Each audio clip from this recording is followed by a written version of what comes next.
What is up, guys? We are back with Project Eden's Garden. So this time I'm going to do the class trial now. Honestly, I really don't understand how the case is going to be because I have no idea who is the blackened is. But we're just going to find out. So if you're ready, let's do this. It was the same. The same elevator. The same slow churning of metal. And echoing sounds of clunky machinery.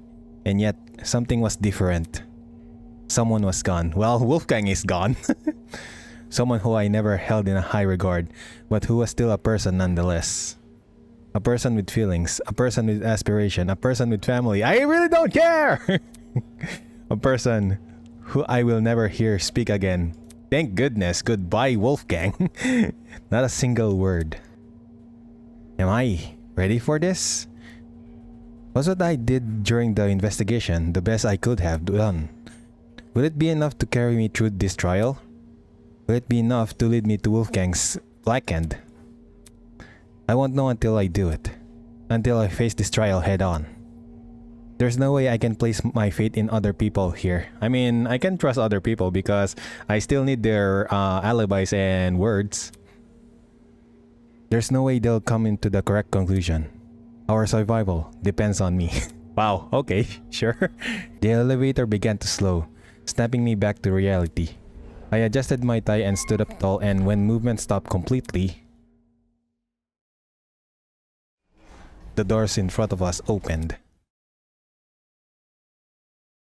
Rise and shine. Somebody call an ambulance! I think I've caught the case deja vu! Isn't this lovely? It feels like only yesterday we were playing detective with the corpse of the crime scene. My, how insouciant and cheaper so many of you used to be. How interesting. After all that back and forth over a simple howdunit mystery, I'm truly curious what today's trial will yield. Yeah. Just to remind myself, our names are on the podiums, right? Eager to start, are we? Yes, to find your podium, just look for where your name is written. Show must Come on now, hop to it. I'm so excited. I can barely wait a second longer. I really don't want to do this. Oh, crud. Oh my goodness, stop being a crybaby, Kai. We gotta do as he says though, otherwise the enforcer lady might get mad. Grace doesn't want to be shocked again. Knowing we were powerless to disavoid Tozu, we began to disperse and locate our podiums. Hey, It's okay, everyone. If we work together, we can do we this. can't give up. Right, guys? If we work together, we can solve this case. So, come on, let's do this for Wolfgang. On my suspicion, I think either Diana, Grace, or Eva did it. But I don't know. That's just my suspicion, though. Although her words elicit nods from the other students, the expression on their faces told a different story. It was an expression I couldn't help but feel conflicted over, in a moment where I shouldn't have been focusing on my feelings. An expression of unmistakable fear. I have no lead. I don't know. Oh my goodness, this is so sick. For days now, I've been angry over the mock trial. Angry at how much people resented me for telling the truth. How they twisted my words and assumed my intentions. I'm angry, but that didn't mean I wanted to be right. I would have been happy for reality to prove me wrong, for no one to buckle under the pressure of the killing game. But good endings like that only exist in stories. Reality was apathetic to what we wanted, and the events of today prove we were in its mercy. So I stood there at my podium, conflicted. To think this strategy could have been avoided had people just listened to me. Who was it that encouraged everyone to turn on me? Who was it that encouraged everyone to trust each other? Wolfgang always. If Wolfgang hadn't been so naive, if he'd just told people to protect themselves rather than each other, then maybe he would still be here. Regardless, I can't let myself be consumed by the what-ifs. Although the other may have failed at preventing Wolfgang's murder, I, at the very least, can solve it. I'll uncover this killer and let them face the consequences of their actions. I'll solve this case and survive. I need to read my truth bullets. Class trial in session!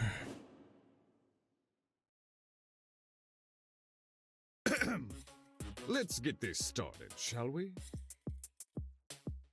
Welcome back to the trial grounds, everyone. Unlike previously, today will be no circus. No mockery woven with stitches and needles. Oh my goodness, those voice is so good. A true, fair, and proper trial will commence. A battle of wits between the blackened and the spotless. I doubt I have to explain the rules to you again. But even so, you must vote for who you believe is the blackened.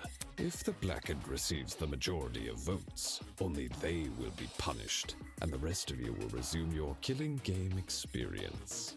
However, if you vote for the wrong person, then expect no sympathy from your hosts. All spotless students will meet a tragic end, or the blackened will be granted release from this academy. Yep, just like the Danganronpa series. Happy discussing! We pray for your survival and success. Thank you, Todu. Can someone please break this silence? I don't want to talk about this. I mean, where do we even start? Wolfgang deserves justice. But putting everyone's lives on the line like this is just cruel. Oh, crap. Without a lawyer, we're totally screwed. What do you mean without a lawyer? I'm here. I'm not a bargain bin. Whenever I turn my head, I keep expecting to see him at his podium. Oh, don't cry, Toshiko.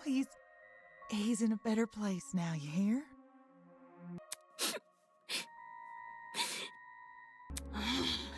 Whichever one of you sick bastards did this, whatever it takes, no matter if I have to kick the brains out of every single person here, I'll find you. Do you really gotta resort to violence? Let's just stay calm, okay? Making peace with our situation is, the first step in handling it. How the hell can I stay calm when there's a killer on the loose?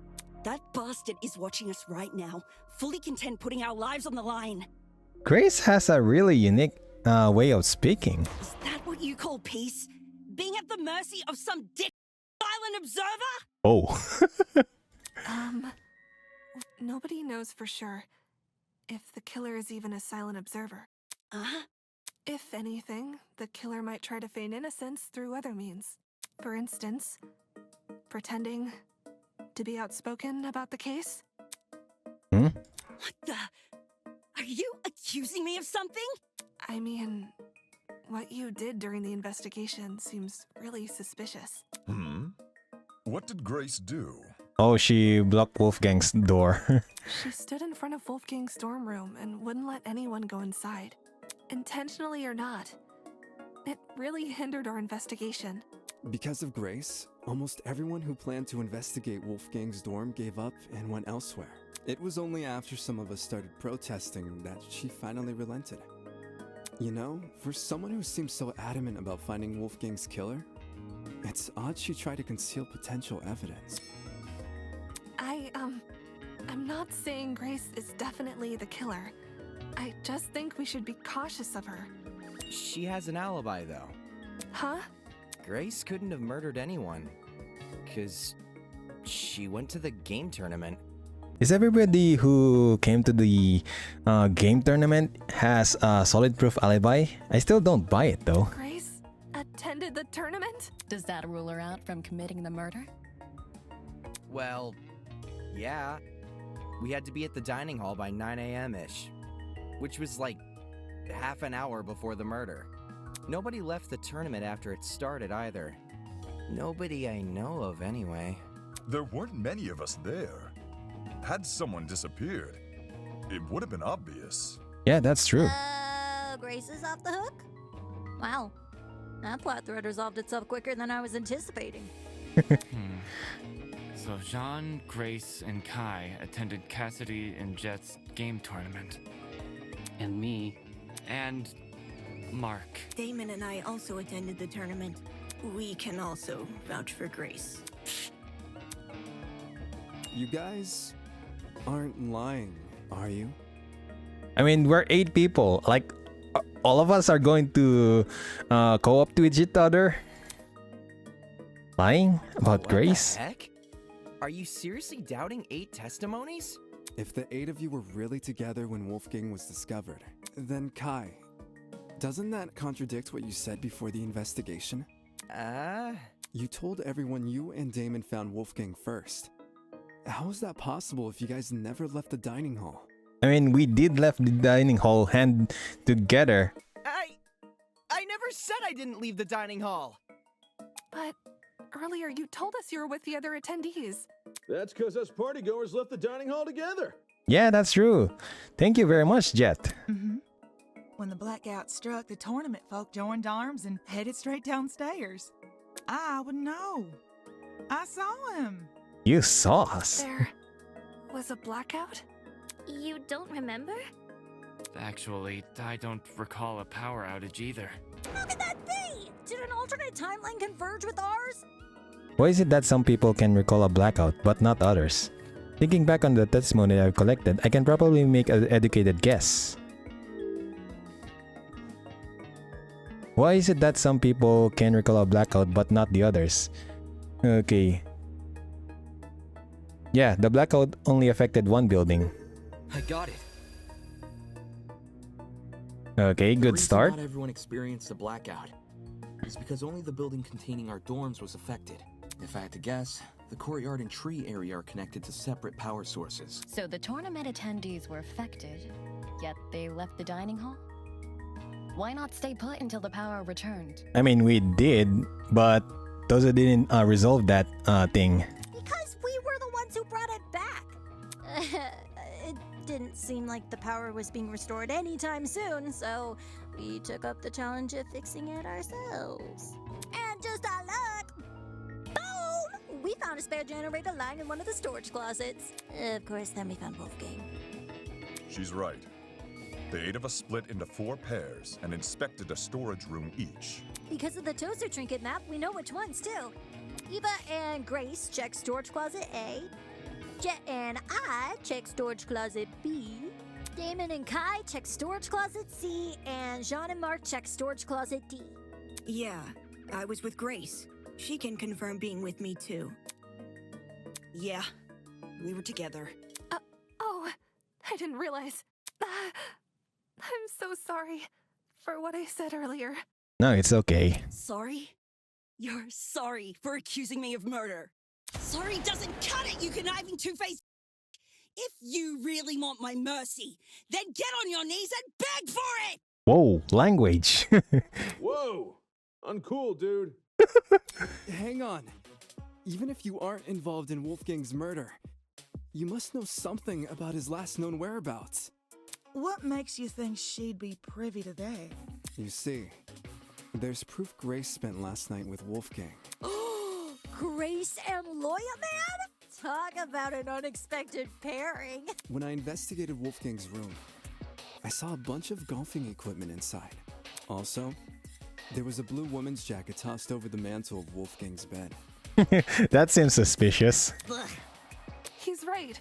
I also saw the equipment and the clothes. The clothes are understandable, maybe. But why was golfing equipment in the room? Yo, little history dude. Wolfgang must have spilled the beans with you, right? Why would Ulysses know anything? Common courtesy. If you're gonna have a one-night stand, you gotta let your roomie know in advance. Common courtesy also says you should watch your mouth around children. Yes, ma'am. So if I'm getting this right, Ulysses is bunking with Wolfgang? Well, we only shared a dorm for one night. You aren't bunking with him anymore? Let me provide some context. As you may remember, after Desmond suggested everyone bunk together, the male students were directed to the dining hall. Once there, we played rock, paper, scissors to determine who would partner with who. Jet partnered with Mark, Desmond with Jean, Damon with Kai, and I with Wolfgang. Those were the pairings at the time. However, the following day, Grace and I agreed to swap rooms. Yeah? Why'd you do that? For reasons. Totally not suspicious. It was a win-win situation. I get Grace out of my hair. She gets me out of hers. You two were originally bunking together? The pairings were decided via a game of tic-tac-toe. Wow. Playing tic-tac-toe to decide who is your bunk buddy, that takes a long time. I wasn't big on my partner being chosen for me. So when the opportunity arose to change that, I took it. Thus, I became Winona's roommate, and Grace became Wolfgang's. Can confirm. I watched the whole thing play out. Same. Since the room swap happened the night after we implemented the bunk buddy system, that would mean Grace and Wolfgang have been bunking for about a day and a half. Ugh, gross. In that case, Desmond was right about those two being together last night. Grace, did Wolfgang act strange at any point? Like, maybe he said something that stuck out to you, or, oh, maybe had trouble getting to sleep. No. Nothing weird happened last night. Sus, that's suspicious. Nothing happened last night, but the morning of the murder, this morning, Wolfgang told me he felt sick.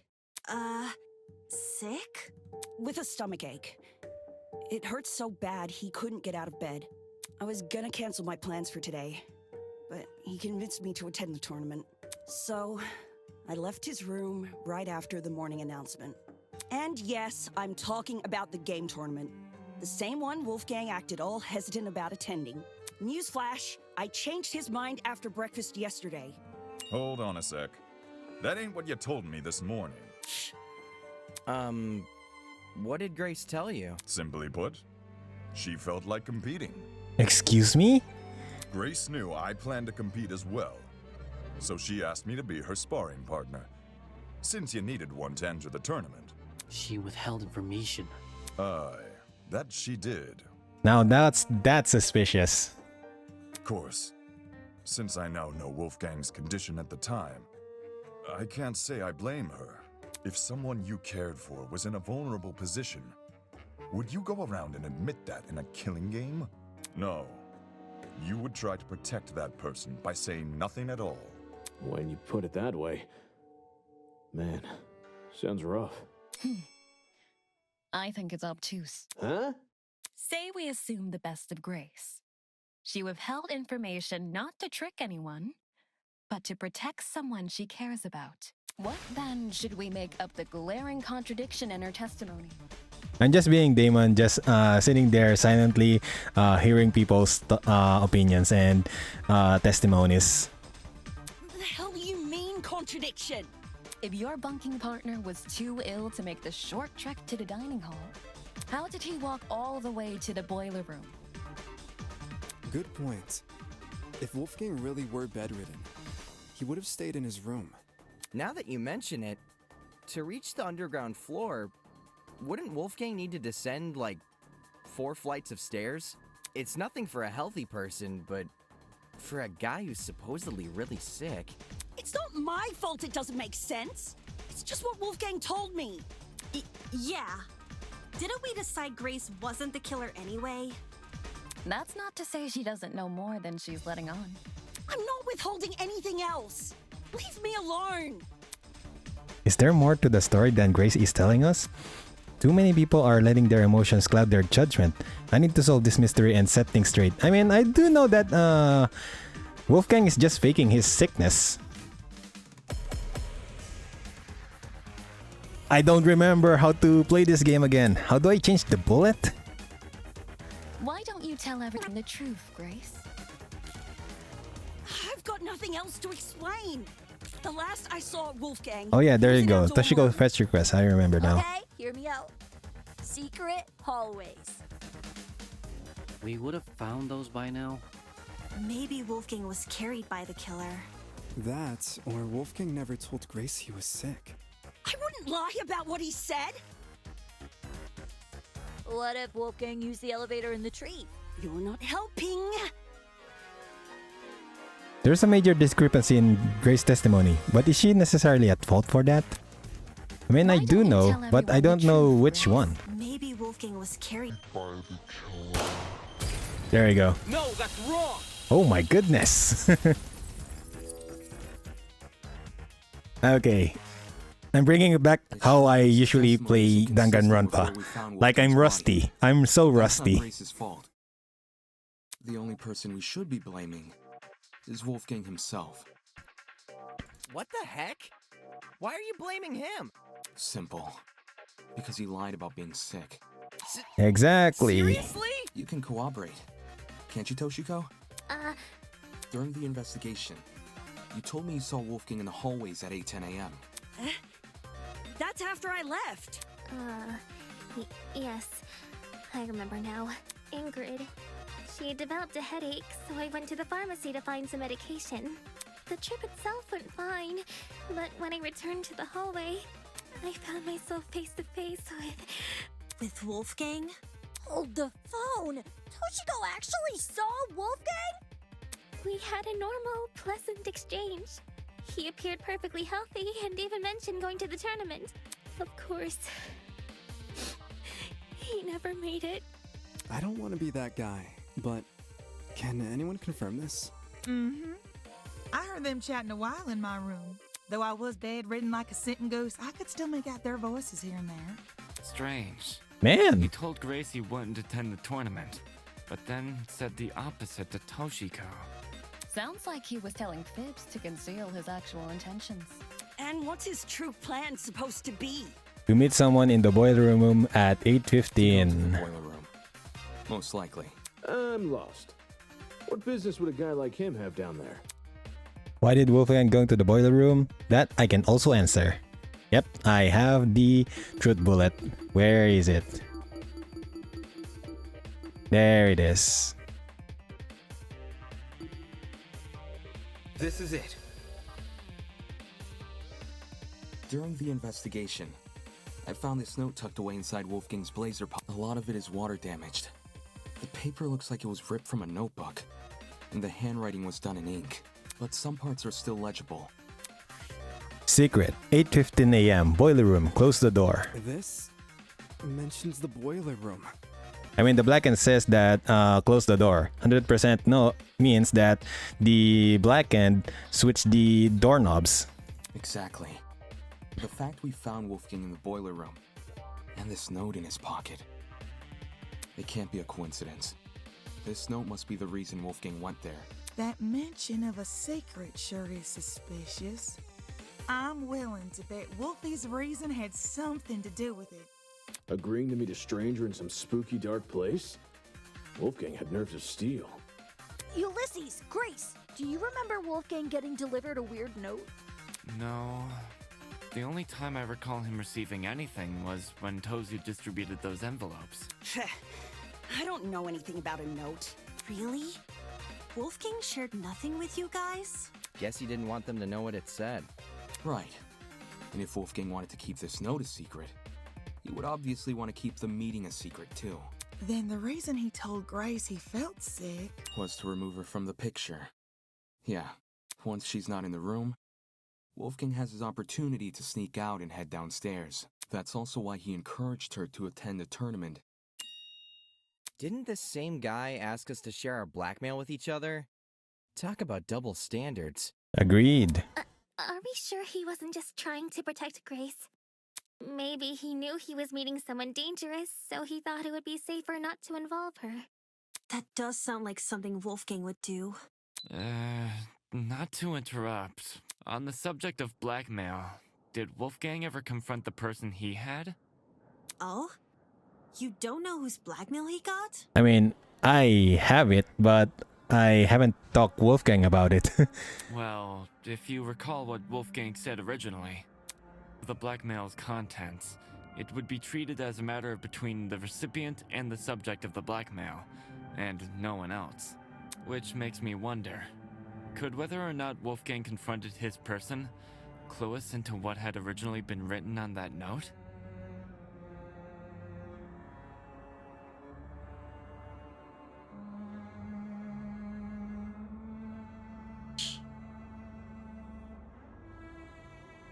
I'm not picking up what you're putting down. If that person somehow realized Wolfgang carried their blackmail, but never came forward about it, they could have demanded Wolfgang show it to them, hence the mention of a secret. However, if Wolfgang did confront his person, I don't see why that same person would then send him a threatening note. I mean, how do you know it is a threatening note? Not least act coy about information they both know. If the person being blackmailed wasn't the one who wrote the note, who was? Obviously, it would be the student with Wolfgang's blackmail. Oh, I knew that. Yes, the secret in question may actually be a reference to Wolfgang's blackmail, not the sender's. Is there any way to figure out whose secret it is? We'd probably need to know whose blackmail Wolfgang had first. Oh, I've got just the idea. Yo, person who Wolfgang had blackmail on. If he gave you your blackmail back, can you say something? Don't forget the person with Wolfgang's blackmail. Oh, right. Hey, person who's got Wolfgang's blackmail. If you're innocent, say something already. If I'm innocent, I should say something. Will telling everyone I have Wolfgang's blackmail really guarantee my innocence in their eyes? I don't know. Although everyone may follow my direction during the trial, since they cannot ignore the evidence on my side, when it comes to me, of all people owning Wolfgang's blackmail, how do I know they won't suddenly change their tune? They might chastise me for not revealing his blackmail sooner, or maybe they'll think I'm confessing and accuse me of murdering him. It's not like I wouldn't be able to refute their arguments, but I really do want to subject myself to all of that.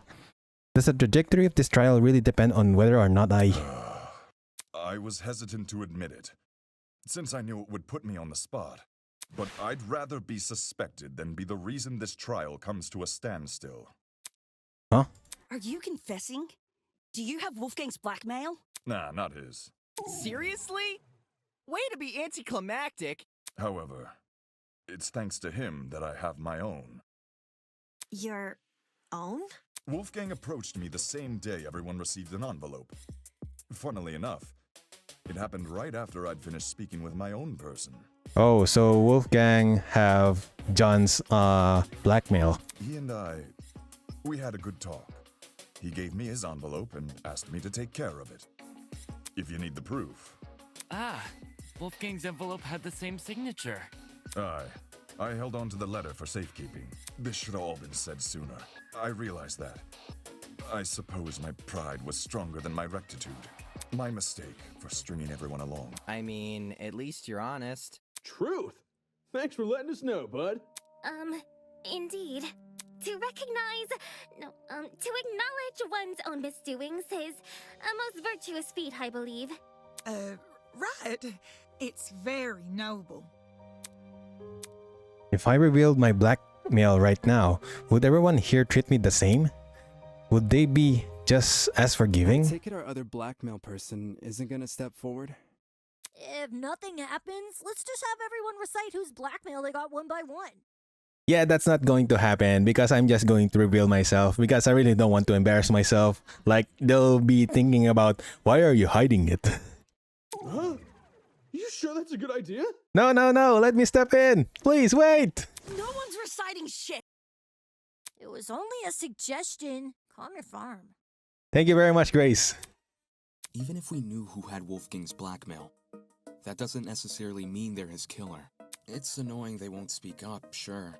But unlike John, they would actually need to reveal Wolfgang's blackmail to prove they have it. This person might just want to respect Wolfgang's request to keep the blackmail between two people. Especially now that he's gone. I don't know. Is it really okay if we never find out? Circumstantial evidence alone can't prove something beyond a reasonable doubt. If we want to solve this case, we need indisputable evidence. Yeah. It's like doing a jigsaw puzzle without the box art to help you. The cases, or... Obviously, the case. The more pieces you connect, the clearer the image you're constructing becomes. The clearer the image, the more you can assume about it. Do you see what I'm saying? Once we know how Wolfgang died, the rest of this case should fall into place. You certainly talk a lot stranger than you used to, but I think I get it. Well, I don't want to be the one to start, but we can all agree Wolfgang was stabbed to death, right? Stabbed to death? When I was in the boiler room, I saw a knife bobbing around in the water near him. And on the ground, there was blood. Dried blood. On the boiler room floor and on the hallway floor. That's gotta be Wolfgang's blood, right? The knife was bloody, so... Seems like a brawl happened in the hallway. While poor Wolfie was minding his own business, he was confronted by the killer, who attacked him and chased him into the boiler room. That would line up with how we found him. The killer stabbed Wolfgang in the hallway, then followed him into the boiler room? No, that's not what happened. I need to show everyone where they've gone wrong. Oh my goodness. Is this really how you guys think Wolfgang died? No. The bloody knife is way too big of a coincidence. It was floating in the water right next to him. Not just that, there's blood on the boiler room floor and along the underground hallway. A confrontation must have happened in those hallways. Yeah. I don't know about that. I have no evidence for that. The killer snuck up on Wolfgang, stabbed him. Hold it! Wolfgang hands! What? No, it's not it! That does not dispute the possibility of a confrontation. Stabbed him from behind. There we go. No, that's wrong. I used the wrong bullet.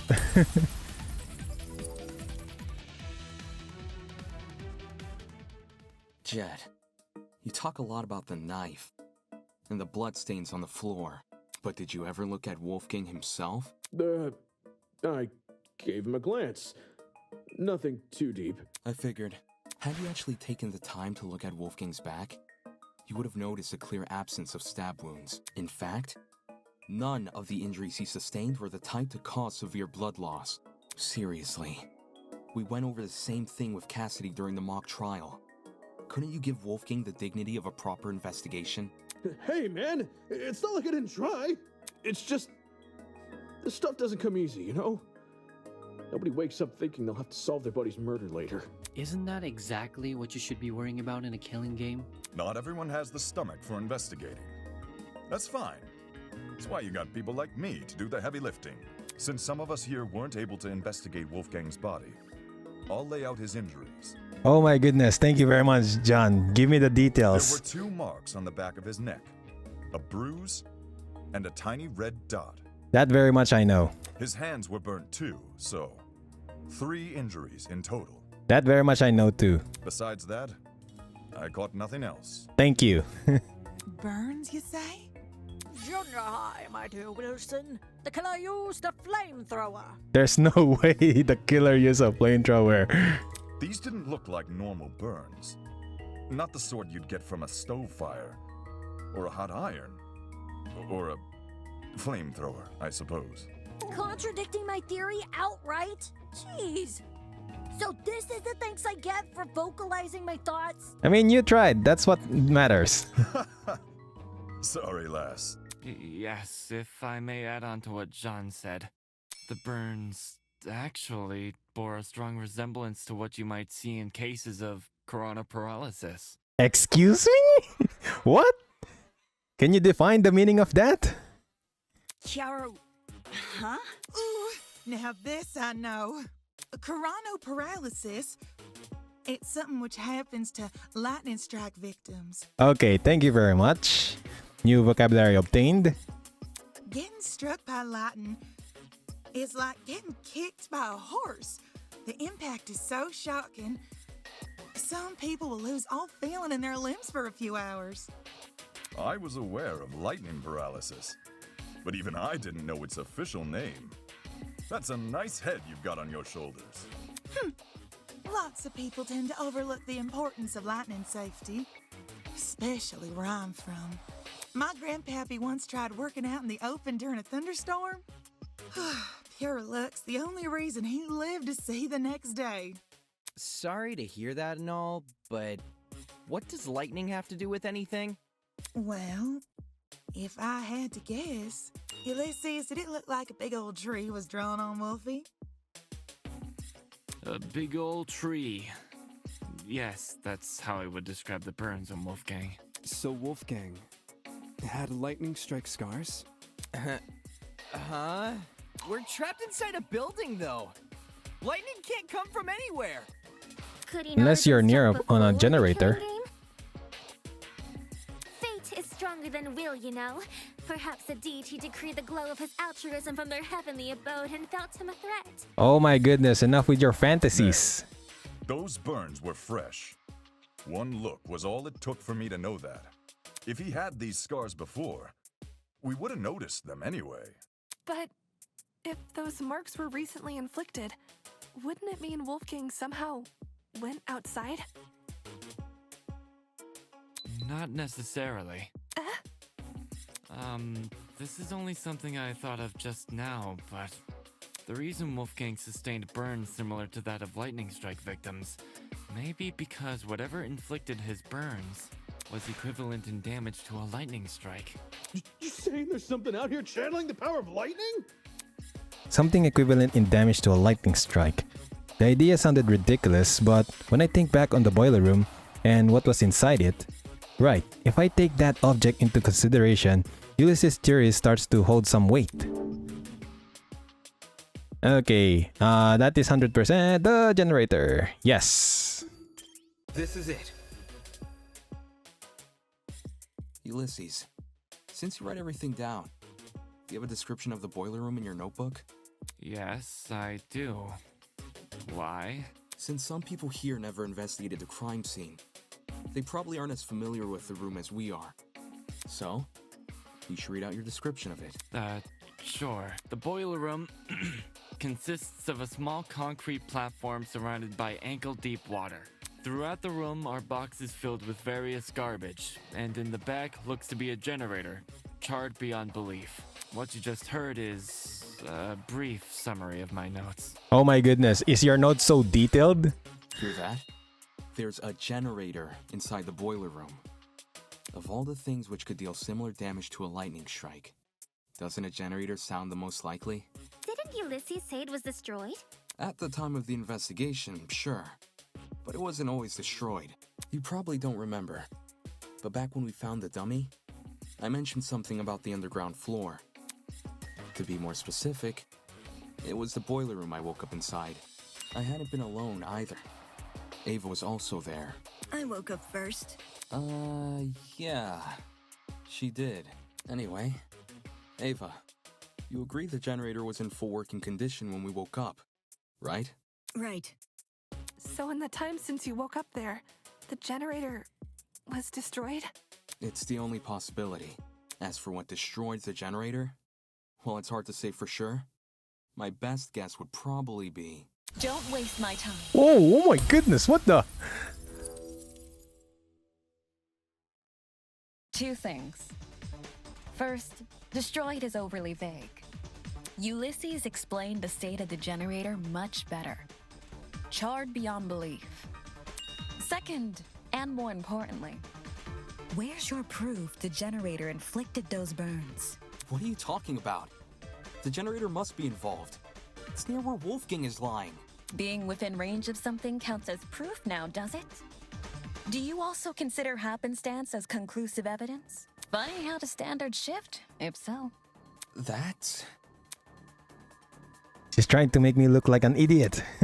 If I let this continue, the others might start to doubt me. I need to stop her before she veers the trial off track. Okay, thank you very much. Tutorial. Let me read this. Rebuttal showdown. Alright, Renona, come at me. While the generator may look suspicious, consider the time frame we're working with. If the only time you saw the generator in full working condition was on the day of our kidnapping, that gives us a period of almost 4 days, in which the generator might have been destroyed. Okay, let's advance. What about the blackout? It's impossible for the generator to cause the blackout. If it was already broken prior to the tournament. What about the blackout? The building may very well have lost its power at any point before or after the murder. You No, only assume that's it it. happened during it. Not the smartest argument from a supposed ultimate debater. No, wait. I got it. That's the only thing. At any point before or Slash after. that. I'll cut through those words. Oh my goodness, I missed those phrases. Like, I'll cut through your words. When the blackout happened, it froze a piece of equipment which had been set up for the game tournament. Mark's DJ pad. Yes, Mark DJ's pad. While there was no physical clock inside the dining hall, a digital one has been built into Mark's pad. If you look at what time the digital clock is frozen on, it matches the time of death listed on the tablet, 9:35 a.m. Well, Mark, is this true? There's no point in me saying anything when someone else has already said it better. Just answer with a yes or no, will you? Yes. In any Thank you case, very much, Mark. the matching times are too much of a coincidence. The destruction of the generator caused the blackout, and the blackout occurred at the time of the murder. There's no way the destruction of the generator wasn't tied to Wolfgang's death. What do you suppose happened then? I'm willing to bet the generator's destruction resulted in the boiler room's water becoming electrified. Since Wolfgang was discovered kneeling in the water, we can reason he was standing in it at the time this happened, and... Damon, you and I both know that's not true. Huh? Huh? Did you forget? It's impossible for the water in the boiler room to play a role in Wolfgang's murder.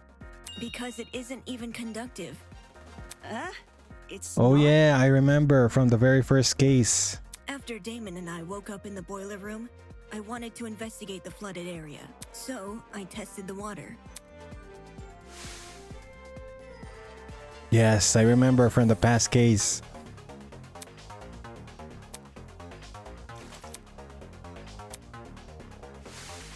I even redid my test during the investigation, since Damon wasn't sure if he should touch Wolfgang's wet clothes. In both instances, I proved the water was safe to enter.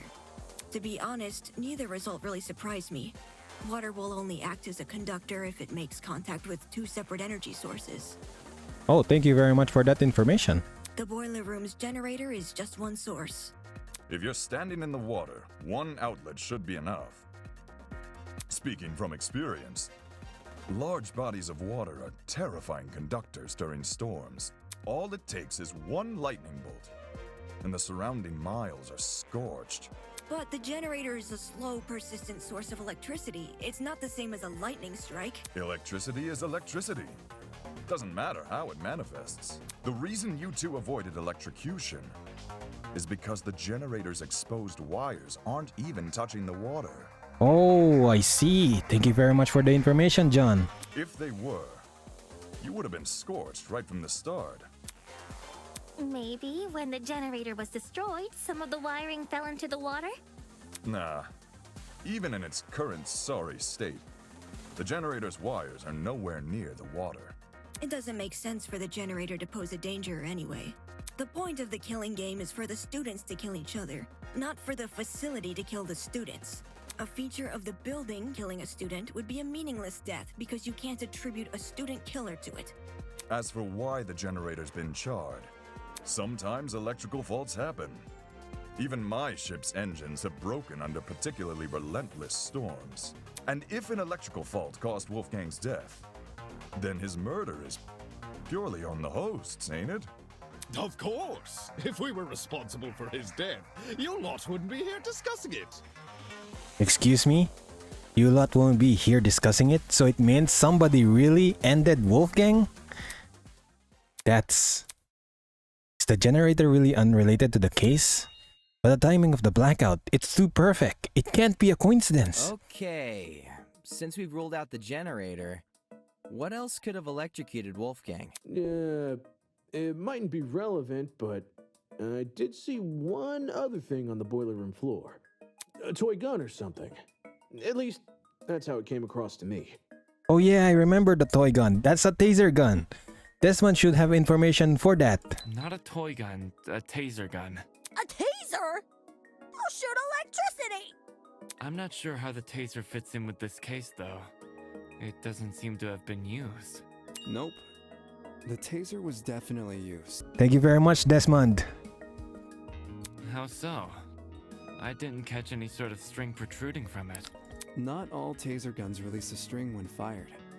Some are completely wireless. For those types, you can tell they've been used if their blast doors are missing.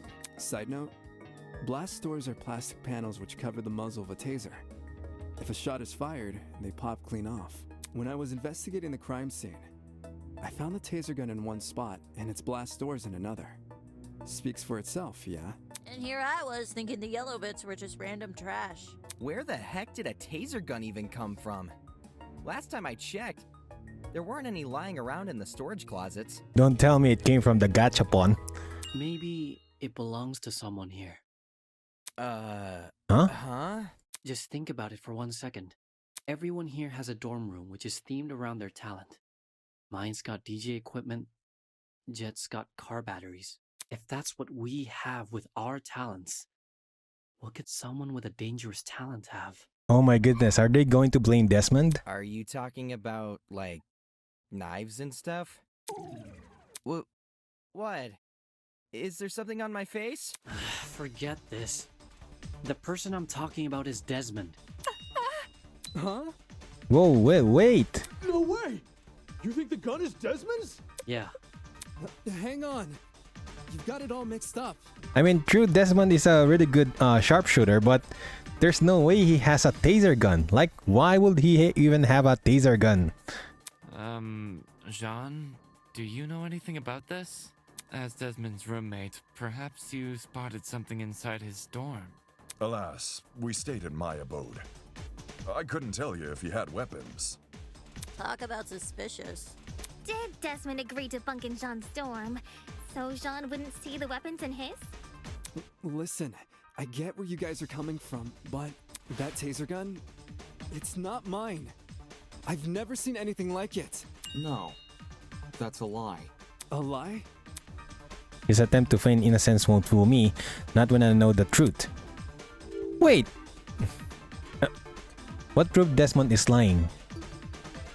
I mean, of course it's his talent, right? A marksman is obviously going to have a taser. Whoops, sorry. Like I said.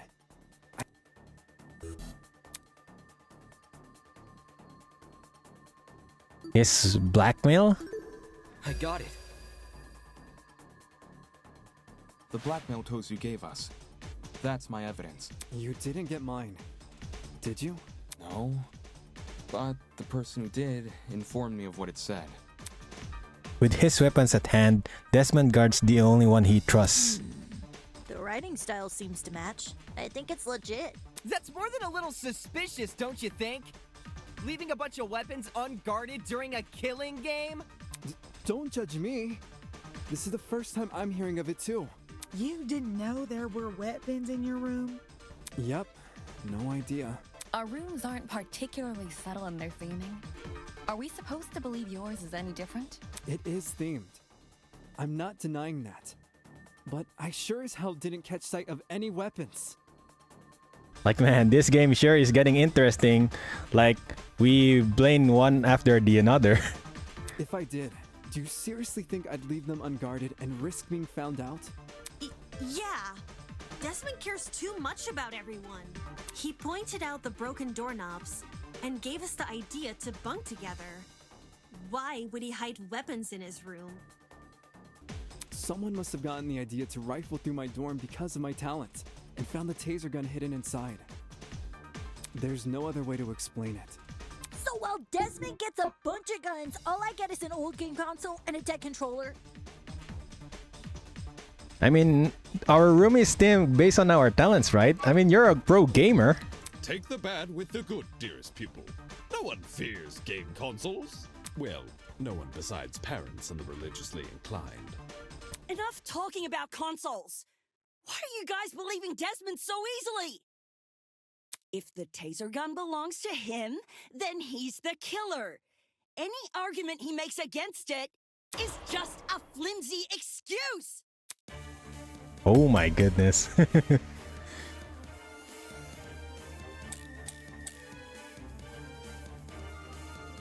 is the killer. The taser gun came from his room. I had no idea the gun even existed. I was barely in my dorm to begin with. Because you wanted to draw attention away from your weapons hoard. But... If this is about avoiding suspicion, why did Desmond say the taser gun was fired? I don't think a killer would draw attention to their own murder weapon. was with Desmond. I call it reverse psychology. Really now? Sprinkle in a little helpfulness, and suddenly everyone trusts you. When the murder happened, Is Desmond innocent? When I compare the evidence to everyone's statement... Hold it! I agree! Wait! No! Wait! Please! Yes, I agree! Oh my goodness! Hitbox? Regardless of whether or not Desmond knew about the gun, he definitely wasn't involved in the murder. Eloise can back me up on this. Right. Desmond and I, we were together in the courtyard at the time of Wolfgang's death. I see. Then both of you can be ruled out as suspects. Don't just take her word for it. She could be covering for Desmond. Jeez, if you have a bone to pick with these guys, at least save it for when we're not solving a murder. Yeah. Why don't you want to believe Eloise? Ever since the investigation, these two yuppies have been on my case non-stop. They're obviously working together. I mean, that's not possible. I mean, if they're going to work together, then the other one have agreed that they're going to sacrifice themselves just to let the other go out clean. Not gonna lie, I see where Grace is coming from. When Eloise tried to single her out earlier, Desmond was pretty quick to jump in and agree. Even so, since the topic has been brought up, I would like to mention something. During my trip to the pharmacy, I believe I saw Desmond and Eloise in the courtyard together. Yes, thank you very much. You also said you were back in the hallways around 8-10 a.m., didn't you? That means those two were wandering around unsupervised. Either one of them could have left the courtyard. If Desmond was the killer, what would Eloise gain from defending him? Should the wrong vote be cast, nothing about the rules suggests an accomplice of the killer would be exempt from execution. Yeah, let's go, Toshiko. That's right. And even if she was exempt, Eloise is too nice to be an accomplice to murder. Grace, I realize Desmond's irked you, but that's no reason to keep steering everyone down a dead end.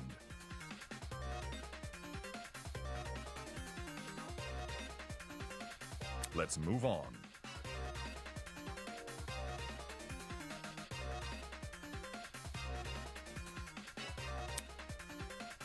A person who's always steering others down a dead end, huh?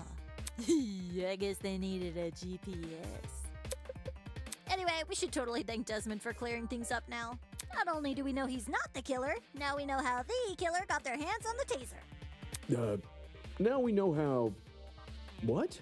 Someone must have gotten the idea to rifle through my dorm because of my talent, and found the taser gun hidden inside. Yup, that is word for word what Desmond said. Oh no! I know! I know who ended Wolfgang! I actually skipped a text, but I already know who ended Wolfgang. My suspicion is now on Ava. Ava ended Wolfgang. No! Right. Good memory. I mean, the reason why I know that it is Ava is because Ava has Desmond's blackmail. So if Ava knows that Desmond is keeping some guns in his room, then 100% she would be going there and get some weapons, right?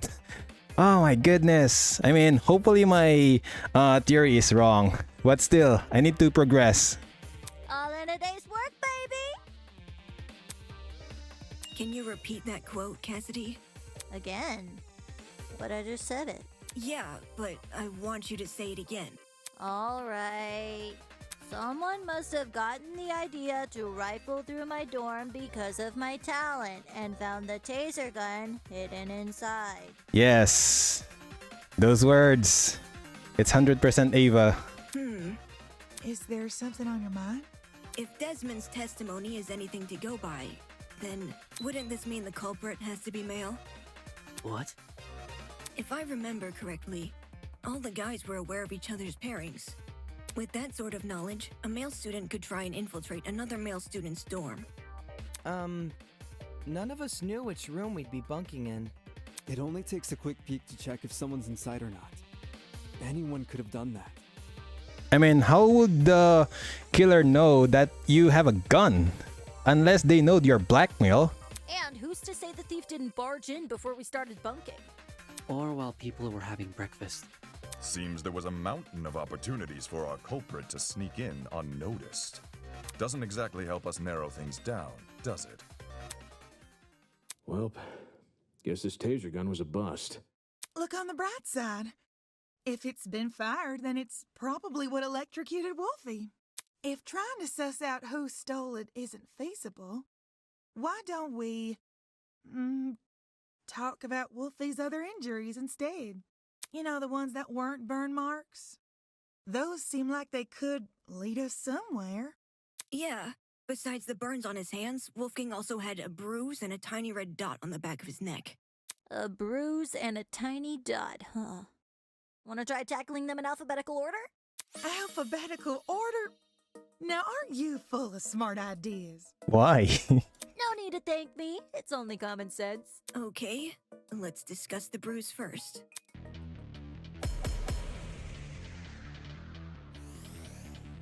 I mean, I know about the bruise though. It's from the steel rolling pin. I think it's safe to say the killer didn't use a flamethrower. I have the same Maybe reaction. Wolfgang got into a fight? Someone might have attacked him and aimed for his neck. If you can even reach that high. Either way, something must have hit him. Hold it! I agree with you! I got it. Let's go, Kai!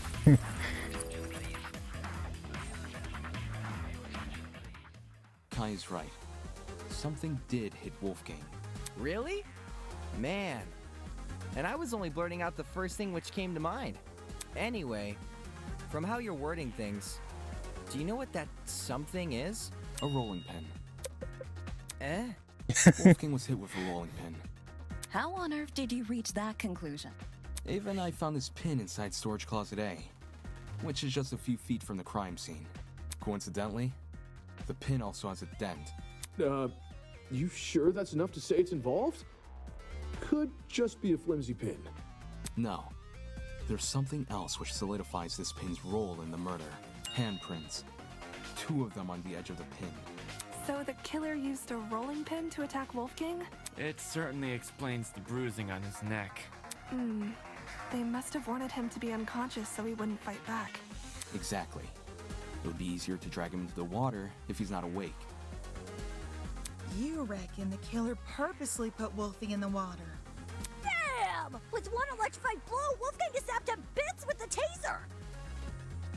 Since he's lying in the water, he's definitely a goner. Yep, that's true.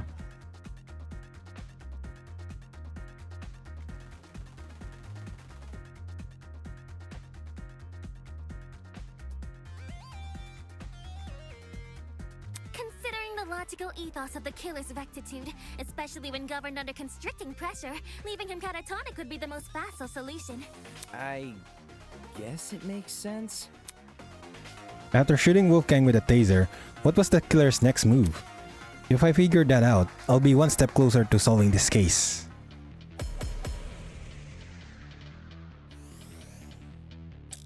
Man, Wolfgang has so many Let me get this hits. straight. The killer knocked out Wolfgang with a rolling pin, and then chucked the pin into closet A? When exactly did they discard the pin? They couldn't have done it when Eva and I were already downstairs, because the 2 of us went inside closet A. Why were you inside the closet? To find the backup generator, remember? Jed and I checked closet B. Damon and Kai checked closet C. Eva and Grace checked closet A. And Jean and Mark checked closet D. The killer just discarded the pin. Before we came downstairs. Yeah, I think Mark's right.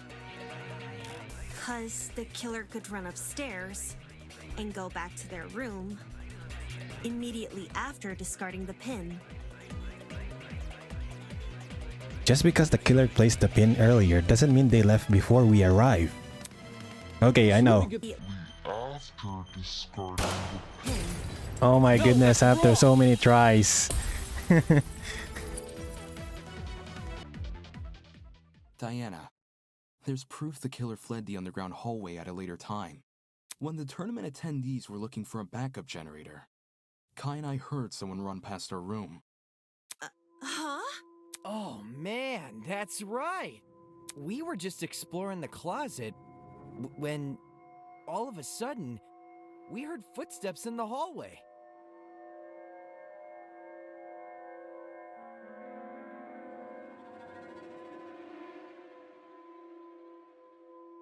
Yep, that's true.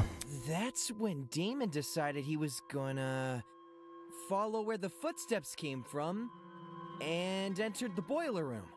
Did anyone else hear these footsteps? Nope. Not ringing any bells. Yeah, Jen and me didn't really hear it over all our talking. I heard the footsteps. You heard the footsteps? Huh? You did? Well, I initially thought it was my imagination, so I never said anything. Ashamed to say I also brushed off the footsteps. Thought I was hearing things. However, since other people can attest to hearing them... Then someone else was on the underground floor with us. Before anyone tries to bring it up, none of the tournament attendees could have been the person running.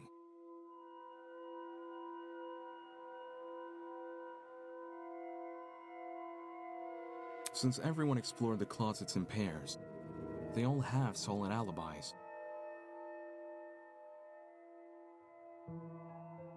I'm sure we can all vouch for that, aye? Everyone was still in their closets after Damon and I found Wolfgang.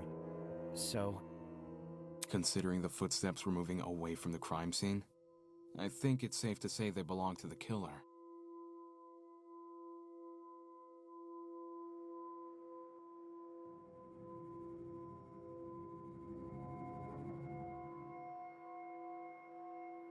Wouldn't that mean the killer fled while you guys were exploring the rooms? Hold up! So the killer had been right next to us? That's true. Joy, that's a given. Huh? How are you so calm after hearing that? The only thing which stood between us and a murderer was a door. What if they attacked us? I mean, that's not even possible. Like, there's two of you and there's only one of them. You can 100% beat him or beat her. Well, they did it, so I don't see what the problem is. Sheesh, you're weird. Why not run away earlier, though? Fleeing while everyone is searching seems really risky. Maybe it was a miscalculation? It's not impossible, I guess. If not that, then maybe the killer returned to the boiler room after discarding the pin? That's not even possible because Evan and Grace are there in storage closet A. Sounds pretty meat-headed if you ask me. Yes, you'd think a killer would use that moment to run away. For the two who heard the footsteps, describe the sound. It was kinda... socky. As in, it sounded pretty soft. Like the person had taken off their shoes. Saki, huh? Seems this killer was purposefully trying to keep quiet. 'Cause their footsteps were soft? That seems like a leap in logic.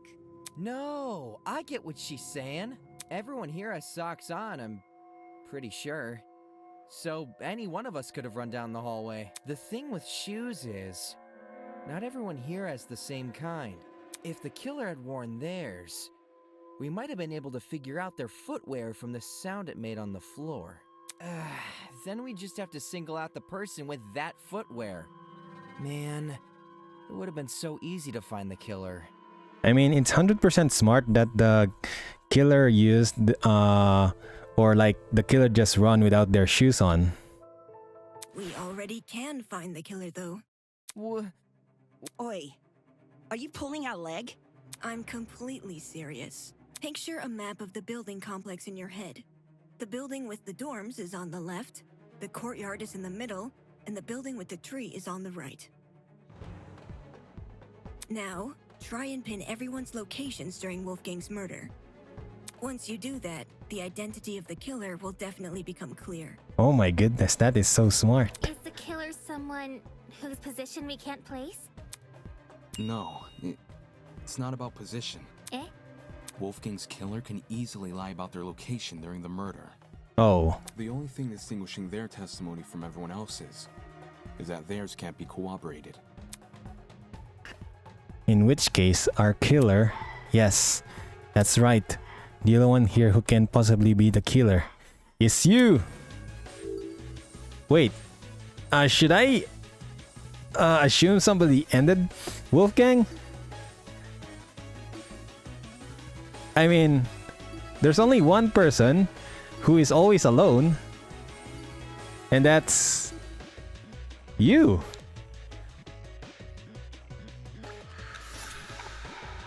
It has to be you! Oh my goodness. Diana, it's you, isn't it? Oh my goodness. The makeup girl? She's the only one here without an alibi. Those of us who attended the tournament can obviously be ruled out. And as for those who didn't, Desmond and Eloise were in the courtyard. Toshiko and Ingrid were in the same dorm room. What about Winona? She never mentioned an alibi. Give me a break. Winona and I were in the building with the tree all morning. In fact, yes, Desmond and Eloise should have witnessed us walking over there, as those two were in the courtyard at the time. Yeah, that's true. In that case, Diana really is the only one without an alibi. Uh-oh. Guys, if she's the person who fled the boiler room, those footsteps we heard make a lot more sense. Heels make a pretty loud clop sound on hard floors, and the underground hallway's floor is pretty hard. Diana would obviously want to take them off. Also, heels aren't comfy to run in. Whoa! I didn't even think of it like that. You're totally right, though. Since Diana's the only one here with heels, she would have to take them off. Guys, what are you talking about? Me? A killer? Do you really think I could be a killer? I mean, it's possible. I mean, I have evidence. The fact you weren't at the tournament is incriminating enough. Not just that. Everyone but you has an alibi. But I do have an alibi. Then say it. Right, Ava? Huh? You woke up with me this morning, and you never saw me leave my dorm. During the brief amount of time we were together, I never saw you leave. What you did after I left for the game tournament, however, is anyone's guess. Ava wanted to help me and Cash set up the tournament, so we told her to swing by early. For that reason, I left Diana's dorm at 8:05 a.m. I know the exact time since her room has a clock. I probably entered the dining hall around 8:10 a.m.-ish. So much for an alibi then. Oh my goodness. Diana, don't tell me. Holy smokes, it's all falling into place! Are we sure there hasn't been some sort of misunderstanding? Yeah, true. There must be. It's not possible. Diana can't be the killer. No! I refuse to believe it! Looks like some people here aren't willing to face the facts. That's not a problem. I'll make them face the facts. Whether they like it or not, soon enough, nobody will be able to deny Diana killed Wolfgang. Let's go, Damon. Non-stop debate. If it was Diana inside that boiler room, could she be the one who left the blood trail? Because if so, that might be her blood on the knife, too. Diana's blood? Are you saying she wounded herself? Wounded herself? What makes you think that? I don't know. Why else would the killer's blood be on their own weapon? Did we not already agree the killer was wielding a rolling pin? Well, maybe they had both. The rolling pin in one hand, and the knife in the other. Dual-wielding weapons? That's not even possible. Next level. That person's point is clearly impossible. They should have realized as much if I point out that piece of evidence. The rolling pin? Hold it! No, that's wrong! That is wrong! I had to think. So that took me some time. No. The killer was only wielding the rolling pin during their confrontation with Wolfgang. You can tell just from looking at the pin. There are 2 handprints wrapped around the edge, as if the killer had been holding the pin like a tennis racket. Which makes sense, because you can swing with more force if you use both hands. And that's what a killer wants when trying to knock out a grown man. Then, who held the knife? That's probably Wolfgang. It wasn't the killer, so it was most likely the only other person in the boiler room. Wolfgang Akire. The hell are you talking about? Wolfgang, carrying a dangerous weapon?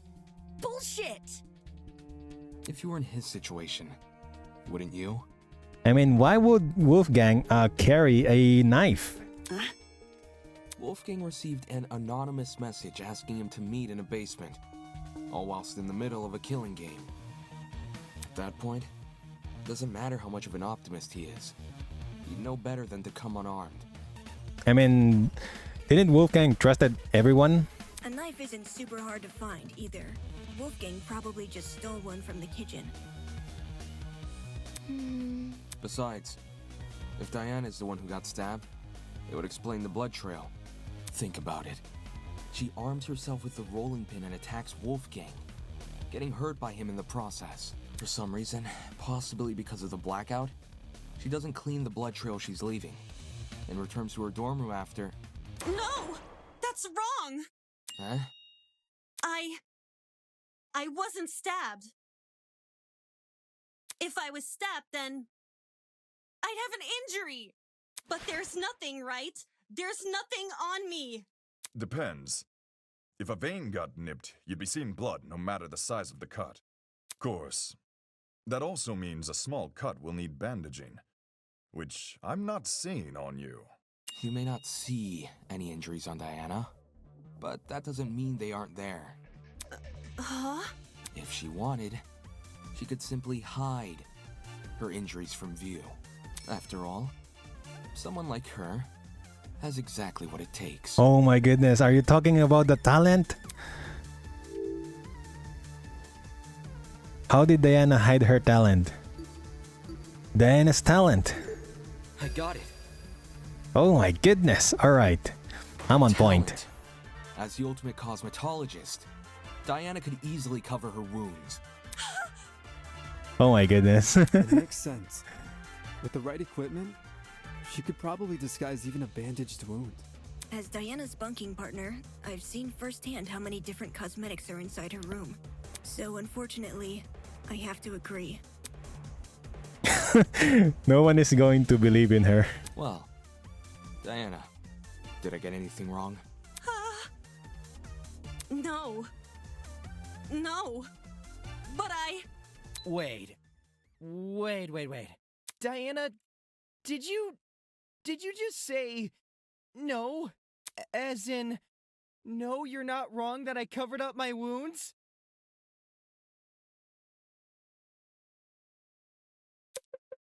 Oh crap.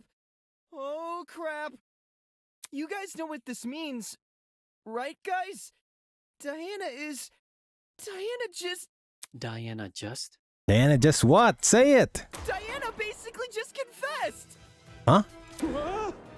A confession? Are you for real? It makes sense though, doesn't it? Diana got wounded, which proves she got in a fight with Wolfgang, which means all that stuff about Wolfgang going to the boiler room, all that stuff really did happen. I see. I see now what you're saying. Diana, she lured Wolfgang to the boiler room by writing him that note. And when he arrived, she attacked him and killed him. And now, she's been lying this entire trial, hoping we would never suspect her. Yeah! How cruel! Diana, It wasn't me. I promise, it wasn't me. I'm just here, being silent. To think she could preach about friendship after committing a violent crime. And then try and sentence the rest of us to punishment. Golly, you're right. If we voted for the wrong person, we would have been executed. Ah! That's so... Seriously, Diana? What the hell is your damage?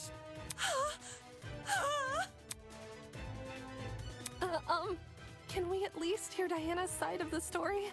Her side? Well, you know, Diana has, I just think it's fair we listen.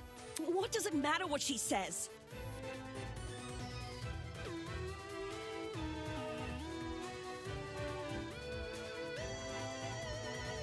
Oh, no. Look at the evidence. This case, it's closed. We know who the killer is. Is it really close? That easily? If you really want to ask for Diana's side of the story, then do it after the vote. No. No, no! Vote. That's right. We have to vote for the killer. Diana, I have proven beyond a reasonable doubt that she's the killer. I've proven it beyond a reasonable doubt, so... No. No. No. Why is it that when I hear her cry, I get this strange nagging feeling in my chest? Why does a tiny part of me want to believe the things she's saying? Why, all of a sudden? Do I doubt myself? I mean, all I did was use logic and reason. Diana was the one who lured Wolfgang to the boiler room. Once he got there, she killed him immediately. Then she fled the crime scene, hoping the rest of us would never learn the truth. How could you, Diana? Poor Wolfie was only trying to keep us together. But I would never murder Wolfgang. If you don't have an alibi, then you obviously did. But I wanted to believe so badly that you were innocent. Why didn't I see you for who you were? If this goes on any longer, I'm gonna be sick. What are we waiting for then? Let's get this over with and vote! Is Diana telling the truth? How is that possible? When I already know the truth. It can't be possible. Not unless... Let me absorb that. Thank you very much. I would never murder. Hold it. Fire. No, that's wrong. Yes. I agree with her. We know that Diana got stabbed during her confrontation with Wolfgang, but that doesn't prove she's the culprit. Wait. Huh? If anything, what it should mean is that Diana was trying to get away from him as fast as possible. I mean, that's possible as well. Do you hear yourself right now? He's lost his mind. No, I haven't. The stab wounds prove that Diana was in the same room as Wolfgang before his death. She's the killer. I mean, it's not even possible that Diana is the killer. I mean, what grounds do we have or what evidence do we possess?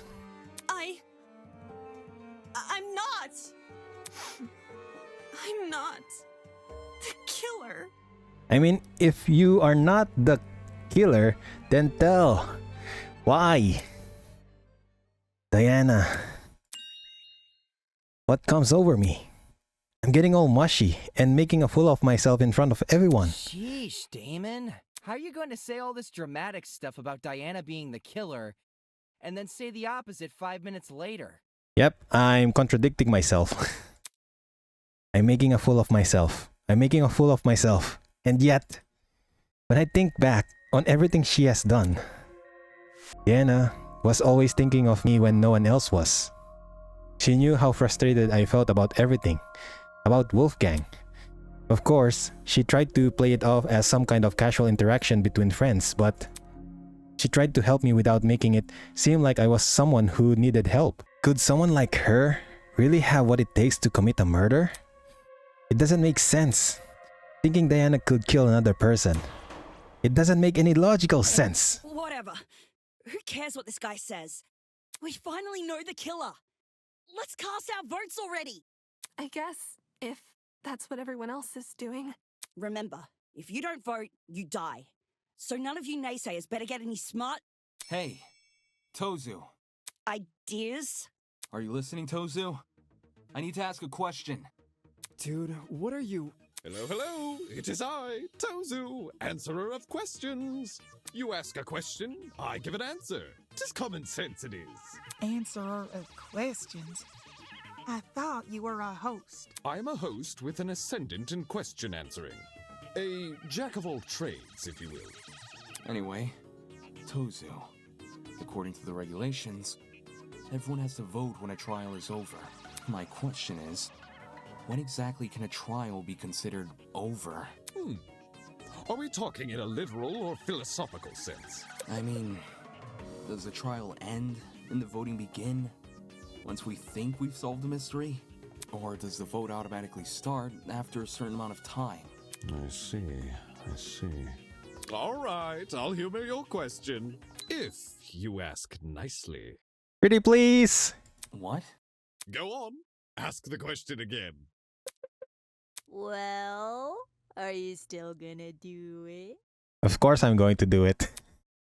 Tozu, can I please know the factors that decide whether a trial can be considered over? Well, since you're so polite, I'd be a fool not to tell you.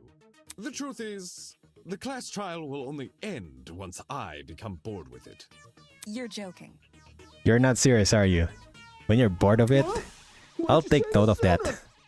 Come now, it's not like I wouldn't announce a warning in advance. Tick tock, that's the sound of my internal clock losing patience. Let's start wrapping things up, shall we? I think we're long overdue for a vote. See? Smart, snappy, and to the point. Sounds terrible. What if you're still not bored, even when we think we've solved the case? If that happened and all of you agreed to vote, what reason is there for me to say no? So in that case, everyone must unanimously agree to vote before voting can be held. Indeedy. All right.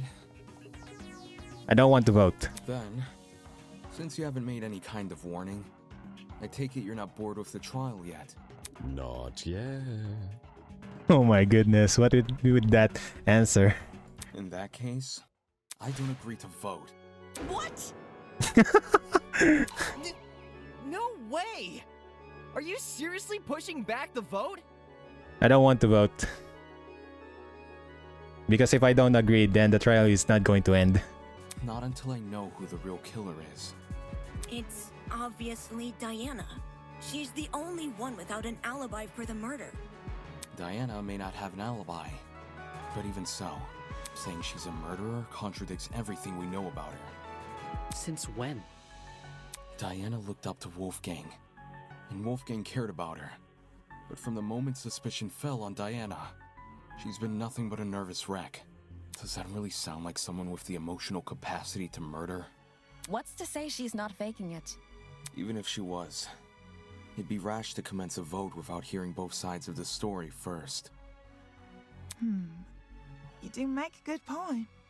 We are not in a rush. I say we hear Diana out. And I agree with John. Let's hear it. Yeah. I don't feel comfortable voting yet, until Diana shares her testimony. Sure thing. I'm up for listening. But... Diana, I promise to keep an open mind if you tell me what happened, even if it's stressful to relive. Until we have conclusive evidence to say otherwise, I'll hear you out. Talk to me, Diana. Speak! I'm sorry. I'm really. Man, people around this class trial really likes to beat around the bush, huh?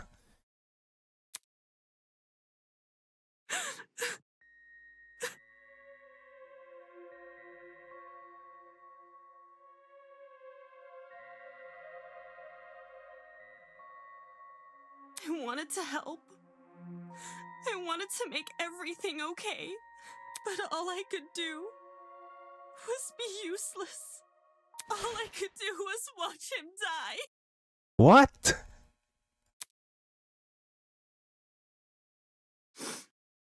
It's all my fault. All my fault. For doing the wrong thing. So is this a confession, or? No! Huh? I didn't kill Wolfgang. And I don't know who did, but I still failed him as a friend. I failed him then. And I failed him here. But if I told the truth, things would be worse than they already are. But now that I've said nothing... Diana, what? Wolfgang die? It's okay, sweetheart. Come on now, take deep breaths. Yeah, we'll believe you no matter what you say. I don't agree with you with that, Kai. It's looking like Diana might actually be innocent. It's looking like that, but the nagging feeling in my chest still hasn't gone away. What am I doing? Because of one girl, I've been doubting myself and jumping from one argument to another. If I can't piece together my own thoughts, how can I possibly piece together this case? I need to get a grip on myself. I need to keep sight of myself and the goal of this killer. Whatever is thrown at me next, I need to persevere. Because if I don't, if everyone else here votes wrong, I won't leave this place alive. Yes, that is true. Diana, now's your chance to defend yourself. Yes, defend yourself, Diana. Tell me what happened. Where do I even start, though? Probably from the very beginning, like after you woke up. How about you begin by explaining why you went to the boiler room? Why I went there? It was... 'cause of a note. Oh, that was your note? A note? 2 days ago, someone slid one into my room. I never got to see who. I just heard a knock. And when I walked over, there was a note under my door. I don't remember any of this. Sorry. It was midday-ish, and you weren't there at the time. And I didn't show you the note later because, well, I'll just read you what it said. Diana, as you were aware, it is our obligation to speak with those whose blackmail we have obtained. After receiving your blackmail and reading the information disclosed in it, I believe a meeting between the two of us is warranted. In 2 days' time, please come to the underground boiler room at 8:45 a.m. Make sure to arrive promptly and close the door behind you. Excuse me? 8:45? But Wolfgang went there at 8:15. To avoid this curse, do not show anyone this letter. Do not approach me about it. Even in private, there's always a chance someone can hear. Wolfgang. Wolfie wrote this? Wolfgang had Diana's blackmail? But didn't he have Jean's? Hold on a sec. If you take a closer look, the handwriting on that note, doesn't it resemble the handwriting on Wolfgang's note? You're actually right. Even though Wolfgang's note has been water damaged, the words I can make out were in the same messy scroll as Diana's here. Then someone else was posing as Wolfgang? The killer, most likely. They must have thought his word was the only one Diana would follow. Guess it worked, huh? I didn't want to show this note earlier. Because I was scared of how people would try to twist it. Like saying I faked the note, or that I decided to kill because of it. I thought it would be better to just stay quiet. I mean, I did the same thing about having Wolfgang's blackmail. I know you guys think I'm stupid for agreeing to meet in a place like the boiler room. And I am. I am stupid. I just didn't want to disappoint Wolfgang in case he really did write the note, which was why I left my room around 8:40 a.m. and went downstairs. Did you catch any strange movement down there? No. It was just me. I did find the boiler room door hanging open a little bit. But I didn't think much of it. I just went inside and closed the door behind me, since that's what the note asked me to do. What did you see inside the boiler room? The boiler room was really dark. So the first thing I noticed was actually the security camera light. My eyes had to take a few seconds to adjust to everything else. But after that, I finally saw him. You saw him?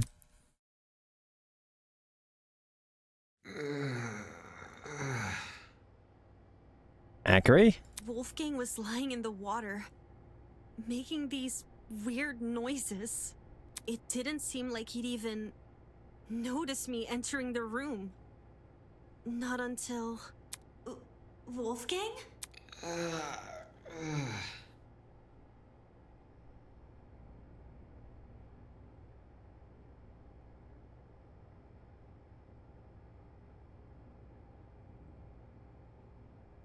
Hearing his name seemed to snap him out of his trance, because he slowly rose to his feet. Wolfgang, are you okay? It's you. Huh? I can't believe it.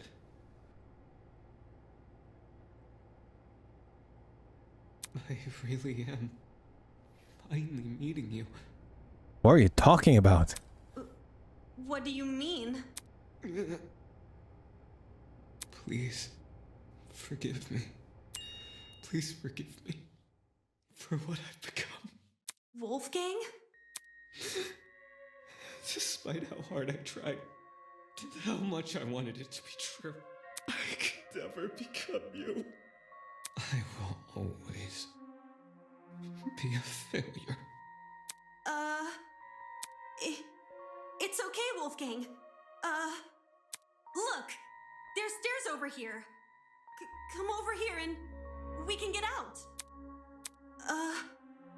I have no idea if he didn't hear me, or if he was just ignoring me. But, okay. I'll get closer to you then.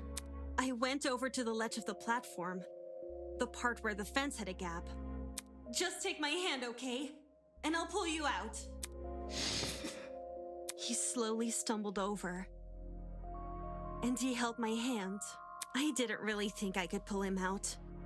I just wanted to be there for him. It was the best I could do, because I didn't want to enter the water. Staying on the platform felt so much safer, and I really, really hate that it did. It's okay, Wolfgang. We'll get through this together, all right?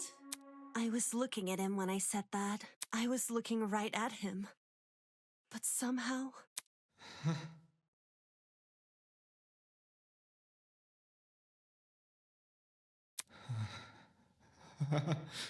somehow I didn't think to react.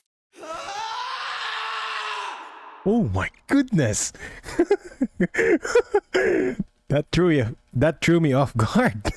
When he reached inside his blazer. He had a knife.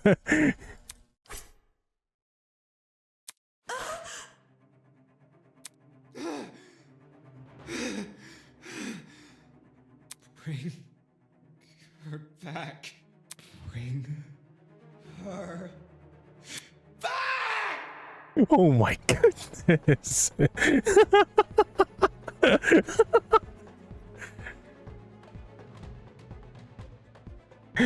Wow.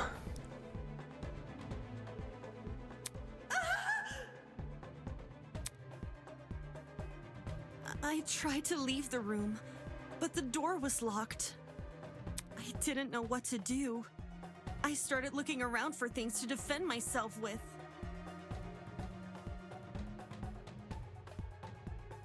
And that's when I saw the gun. You saw the gun? The taser gun? Did you use it?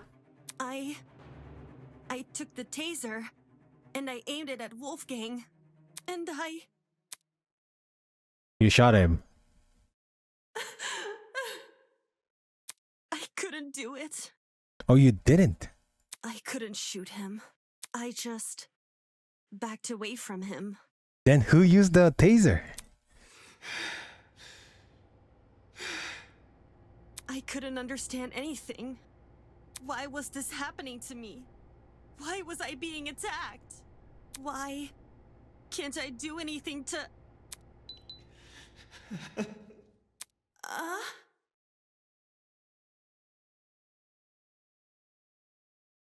I'm not like you. I'll never be like you. I won't give up until the world knows.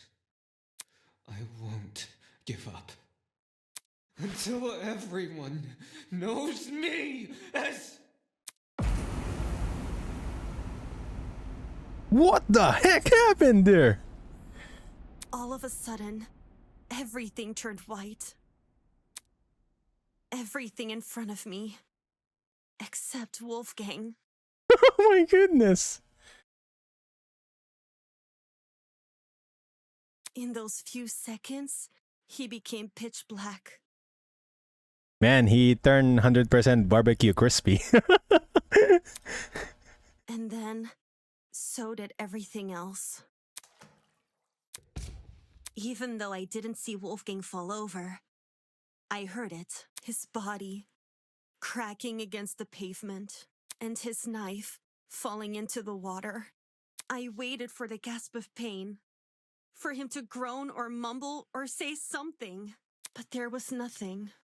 There was just me and the silence. Holy moly. How it happened. What the? I have the same reaction. That man attacked you? Oh my goodness, Diana, I'm at a loss for words. This is getting too much for me, bros. I think I'm gonna faint. Holy shit. So Diana really did watch Wolfgang die. But why was he so violent towards her? It's like he became an entirely different person. The word you're looking for is crazy. I mean, not crazy. Like, Wolfgang just became insane. Despite how hard I tried and how much I wanted it to be true, I could never become you. Why would Wolfgang say those words in that particular moment? How'd you manage to escape the boiler room after all that? By picking the door's lock. For reals? I wasn't even thinking. I just started feeling my way back to the door in the dark. And then... well, my supply bag. I remembered the spare hairpins I always kept inside. So I felt around the bag and dug one out. To be honest, I have no idea how I managed to unlock the door. The whole thing was repeated trial and error. Just minutes of me telling myself that somehow this next attempt will finally work. Whoa! Actually unlocking the doors? That's like hitting a bullseye blindfolded! Now we know why it took so long for her to escape. I realized why it happened. Getting trapped inside, I mean. The door's lock was on the outside. So, someone must have set the lock before I came downstairs. So that when I closed the door, I'd be trapped. And you will be framed. The lock is normally on the inside too.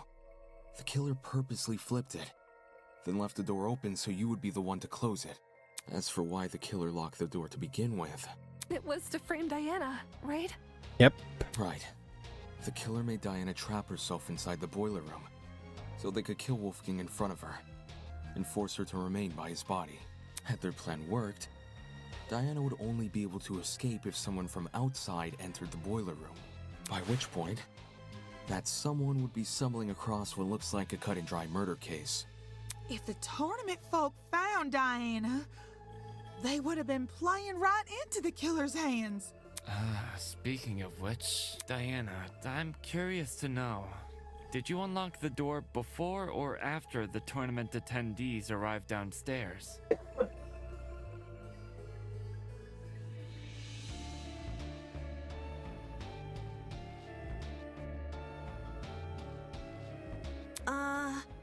It sort of happened at the same time. Same time? Like, when I opened the door, there were already people walking down the stairs. Obviously, I couldn't stay inside the boiler room. If anyone saw me close to Wolfgang's body, it would look really bad. I mean, that's 100% true. The hallway was a bit easier to make out in the dark. So I walked over to a wall bordering one of the storage closets and hid behind it.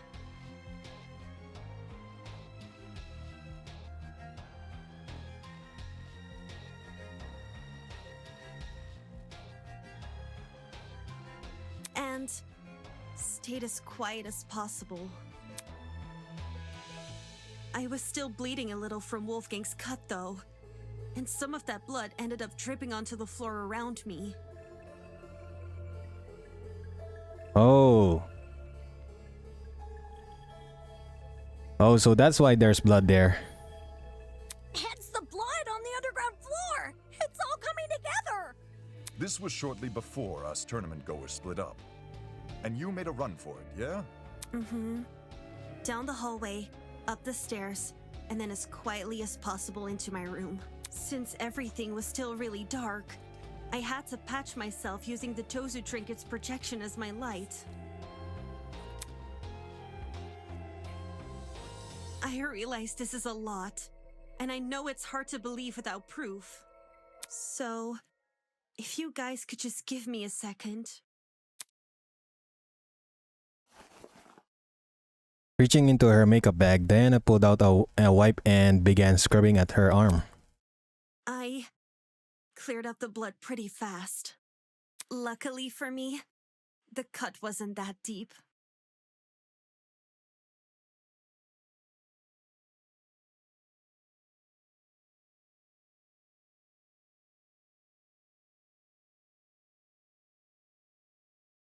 There's still a chance it may leave a scar, though. I mean, you can just cover it with your own talent. Holy crap!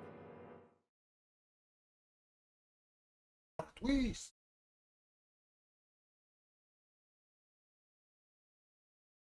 Quiet. That's awful! It's okay. I'll cover it back up again. Why did Wolfgang attack you for no reason? I wouldn't say it was for no reason. You're being kind of insensitive, man. Huh? I didn't mean it like that.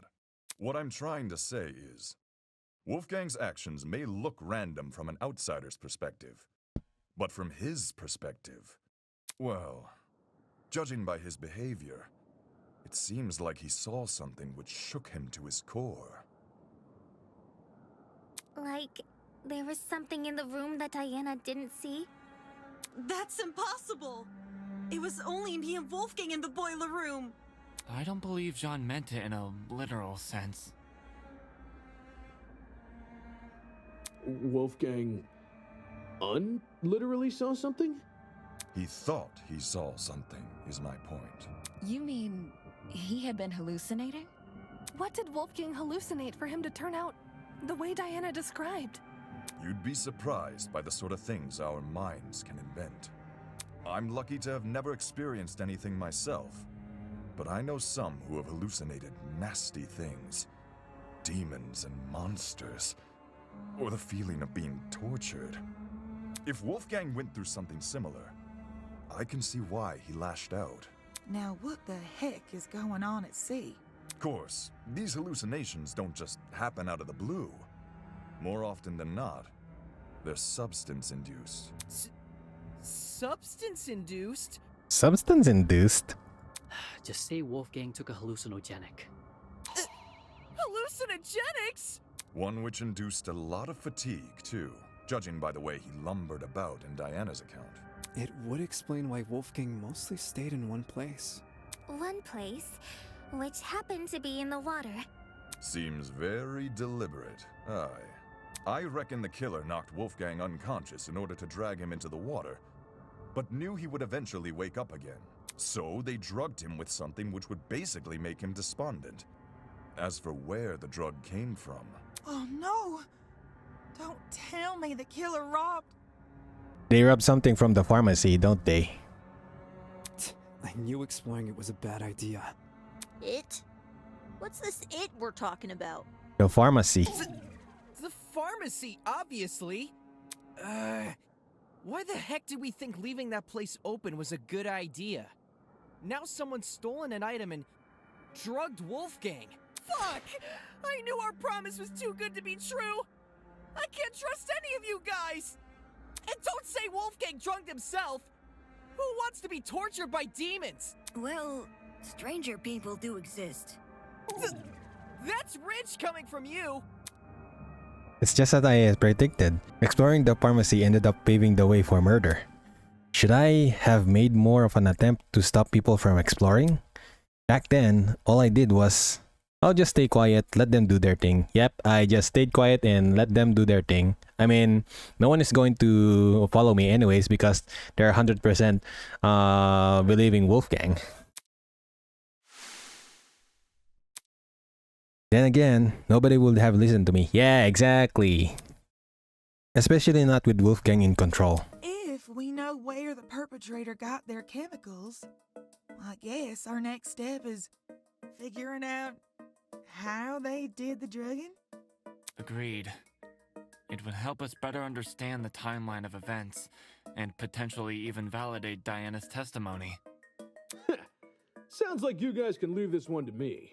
I'm the kind of person who knows someone back to front the moment I meet them. If you haven't already realized, I've gone and read this killer like an open book. Really now? You're the last person I trust to reach a correct conclusion. Just you wait! The second you hear what I gotta say, you'll be eating those words! Pinning down how Wolfgang was drugged may validate Diana's testimony. The question is, how did the killer drug him?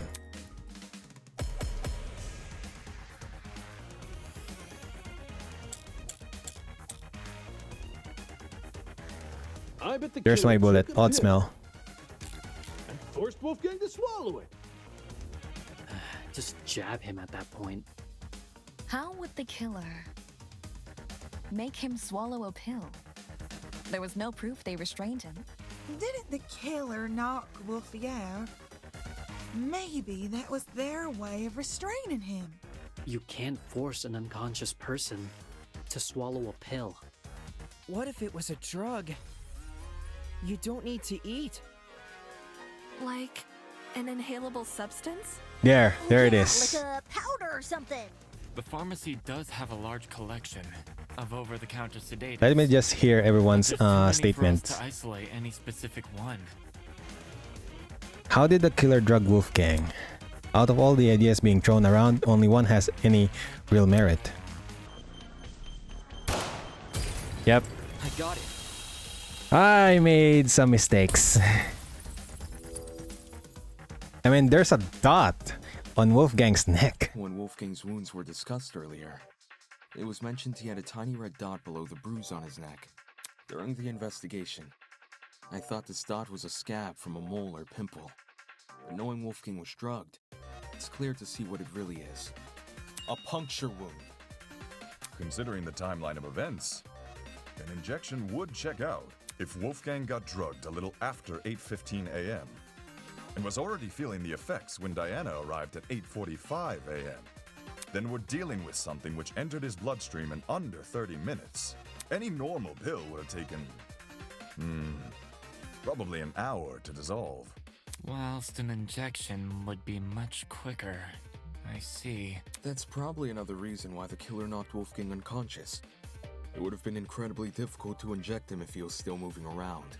Only when they had him right where they wanted, dazed and unable to fight back, did they plunge the syringe into his neck. With said syringe being filled with a hallucinogenic. But if this all happened a few minutes after 8:15 a.m., doesn't that make it impossible to pin a suspect? What? Why is it impossible? Because everybody's got an alibi for that time. Exactly. I mean, Damon and I were in my dorm room, and the other party people... 8:15 a.m. Yeah, I was already in the dining hall with Jet, Mark, and Eva. I left Wolfgang's dorm right after the morning announcement and spent the rest of the hour with Jean. When Nona and I were in our dorm room together. And me and Eloise were already sitting down in the courtyard. Toshiko was giving me the medication she grabbed from the pharmacy. And, I stayed in my dorm room until 8:40 a.m. Oh no. If everyone can be accounted for, we really can't discern a suspect. There's 100% no suspect in here. So, we're back to square one? Someone here must be lying. And doesn't plan to stop. What's screwing us over here? Is there a part of this mystery we're getting wrong? Or could it be we're overlooking something? It wasn't ruled out as having no relation to the murder because the wires don't touch the water. But the position of it, the fact it destroys the timing of the blackout. One coincidence is easy to wave off, but when it's coincidence after coincidence after coincidence, then there's something more going on. There's something more to the generator. If everyone has an alibi for 8:15 a.m., is it possible the killer never actually attacked Wolfie at that time? That's not even possible. But his little note said to come by at 8:15 a.m., didn't it? Ingrid, do you remember what you said when we couldn't figure out who stole Desmond's taser? To be honest, I'm drawing a blank. You suggested we switch subjects and discuss Wolfgang's injuries instead, which we did. As a result, we ended up unraveling more about the case than if we had stuck to the original topic. Right now, we're at a dead end. If we can't get any more leads out of this current discussion, then that's a sign to switch our focus. Switch our focus to what? I want to take another look at Diana's testimony. Mine? Back when we were describing Wolfgang's death, something stuck out to me. Crispy Wolfgang! The flash of white Diana described must have been the generator exploding, with the darkness afterwards being the blackout. Think about the order of events there. In just a few seconds, the boiler room's generator explodes, and Wolfgang falls over dead. Doesn't it sound like the two are correlated? Oi, didn't we go over this already? We did. The generator has nothing to do with Wolfgang's death. Its wires weren't touching the water. Indeed, which is why the murder weapon is the taser gun. Diana said she never used the taser, though. Then she's lying! What? That's not true! I never fired the gun! It's all good. I believe you. Sure, nobody can dispute the gun was fired. What can be disputed, though, is when it got fired. I wouldn't be surprised if the killer fired that gun way in advance. Like, sometime before Wolfgang arrived downstairs and left it in the boiler room for us to find later. What? So the taser gun isn't the murder weapon? If Wolfgang wasn't killed with the taser gun or the generator, what other options are we left with? The taser gun is the only option which makes sense. The murder weapon can't be anything else. True murder weapon. Is it possible there's a third source of electricity we haven't considered yet? Am I grasping at straws by thinking something like that? And anyway, the only proof Diana never shot the taser is her own word. Huh? Ava!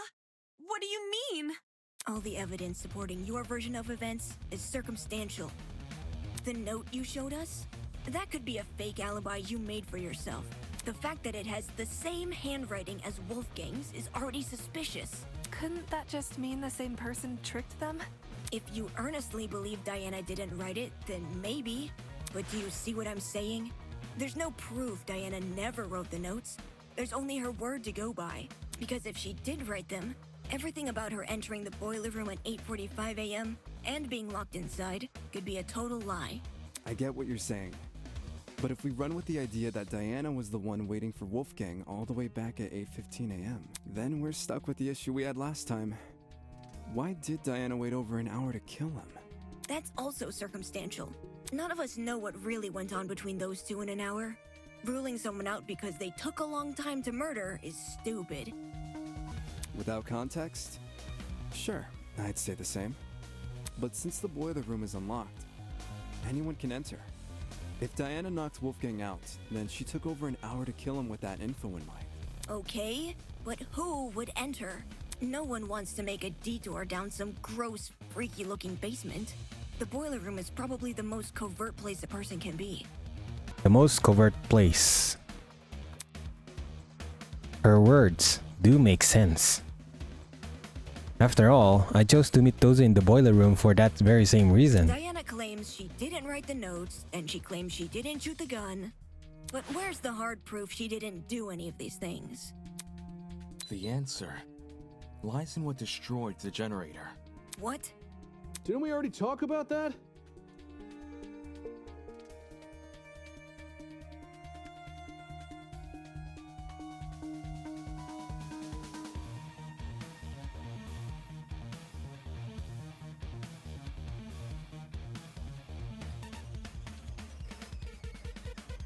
All you guys did was discuss theories, never anything concrete. Settling for a theory isn't good enough when our lives are on the line. In the same way Ava can't rule out Diana's involvement in the case, we can't rule out the generators. So we have to figure out what destroyed the generator? What should we do? Just throw out ideas? It's what we've been doing this whole time. Oakley dokley. All right, everyone, let's put our thinking hats on. If we work together, we'll unravel this mystery for sure. Ready? On your marks, get set, go! Oh my goodness, really? Non-stop debate?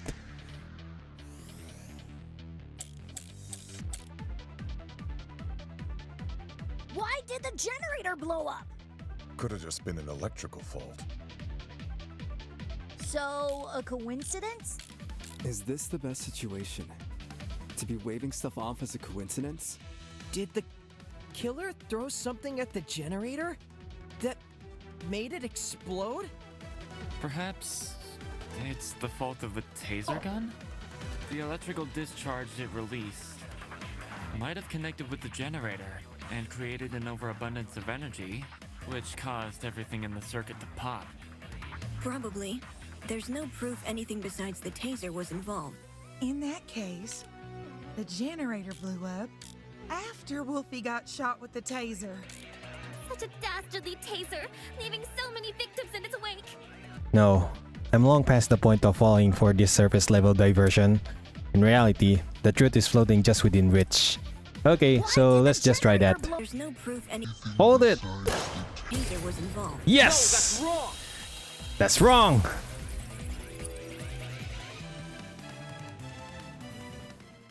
Unfortunately, Ava, I have to disagree. You say nothing but the taser could have been involved in the murder. But there's one possibility you didn't consider. The shrapnel in the water. Do you mean those bits of red metal which were floating around? Right. The ones that look like the aftermath of an explosion. Due to their proximity to the generator, it's safe to assume the two are connected. Can't that just be debris left by the generator?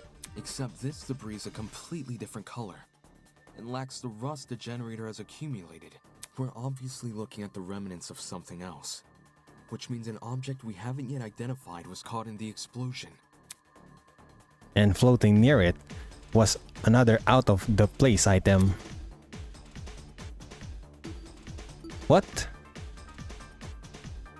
What was floating near the shrapnel? The extension cord. This is it. In the water was also an extension cord, half of which had been burnt away. Huh? Did the cord get caught in the explosion? Seems that cord has the misfortune of floating around the wrong place at the wrong time. From what I saw in my investigation, the building's extension cord supply seems to be kept inside Storage Closet D. So in a way, yeah, it was definitely in the wrong place. Storage Closet D, huh? It was hard to make out much of it in the dark. And after the power came on, Kai came screaming for us to leave our closets. but I do recall seeing some extension cords peeking out from behind the shelf. Since we already know the killer raided one storage closet, anyone else willing to bet they raided this one too? The hell did they need an extension cord for? Probably something involving the generator, given its proximity to the cord. Same thing with the red bits, even though we don't know what they are. Right, the red shrapnel. It definitely isn't debris left by the generator. So what exactly is it? Oh my goodness, am I going to think what it is? So far, nothing in the boiler room can be directly tied to the shrapnel. At least, not any of the clues that have already been discussed in this trial. If I were to flip my thinking and consider the clues we haven't discussed yet, there's no proof what I have in mind is related to the shrapnel, but when all of the other options are ruled out, I can only turn towards the one that hasn't. The one thing the mysterious shrapnel might be related to.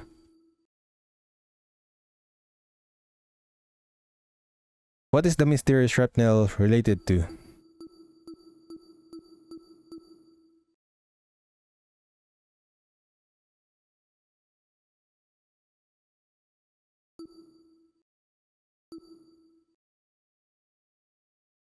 I mean, it's the generator, right? No, it's not it. The odd smell? This is it. Let's go. Second try. That thought, we may be able to identify the shrapnel using context clues. During the investigation, there was a strange smell permeating the boiler room. It took me a moment to notice. Well, the best way to describe the scent would be if you mix cereal and alcohol together. Cereal and alcohol? Talk about specific. Mm-hmm. 'Tis a sign a chemical reaction was at play. Wait, you recognize the smell? Chemical reactions can produce some pretty pungent odors. Usually something to the tune of alcohol mixed with cereal, or fruits, or eggs. I noticed the smell going into the investigation, but it had completely slipped my mind until now. Could it be a chemical reaction was caused by the taser? The gun never touched the water. There's no reason for it to be the source of the smell. What about the generator? Considering the state of it, that generator would smell more burnt than anything else. If the chemical reaction can't be explained by what we already know, like the generator or the taser gun, we need to consider the possibility that the explanation is the one piece of evidence still evading us, the shrapnel. Can someone translate this into less complicated talk? Yes, because even I don't understand it either. It was just a long-winded way of saying he's using process of elimination. I know it sounds like a stretch, but if you follow this line of reasoning, a lot more questions start getting answered. Think about it. If the smell and shrapnel are linked, then whatever object the shrapnel belongs to must contain chemicals. So we're looking for a metal object, which is also packed with chemicals? Surely something like that would be kept inside the pharmacy.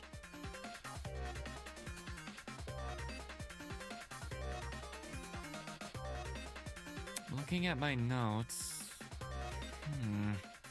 When we originally visited the pharmacy, I recorded everything I saw. A bright red metal object would have definitely caught my eye, but I don't see one written here. I got lots of metallic objects in my dorm room, but nothing chemical. Just big old slabs of metal. Big old slabs of metal? Why does this sound so familiar? Hold on, that's right. What Ingrid said just now is similar to what she said the night everyone began bunking together. I guess this would explain my room too. It's littered with all sorts of fancy tools and metals. At the time, people were talking about their dorm rooms being themed around their talents. Could the shrapnel actually be the remnants of the unique device that guy boasted about having in his room? The only way to know for sure is to put you on the spot. Am I going to talk about Jet? has to be you! Don't tell me Jet need to is ask you the something. criminal. What's up? Can you tell me what's inside your dorm room? Like, a full-on list? Whatever works. Sure thing. I got a pretty gnarly collection of parts and accessories. Blind spot mirrors, lithium batteries, wheels, spare brakes, you name it. Lithium batteries. Oh, I even have the legendary mantle from the 1984's Grand Prix winning speedster. That's what I was hoping to hear. Cool. So, why'd you want to know? Unless... Wait, I'm not being suspected, am I? No. Don't try to rope me into this, bro. I've got nothing to do with the murder.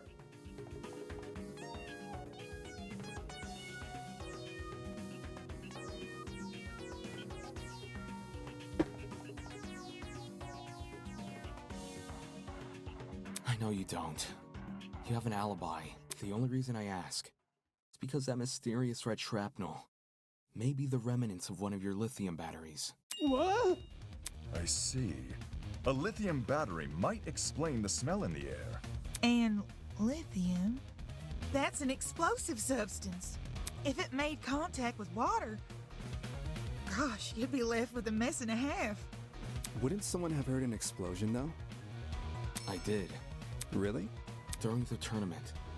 Right before we lost power. Oi, that's right. There was a boom. Wait!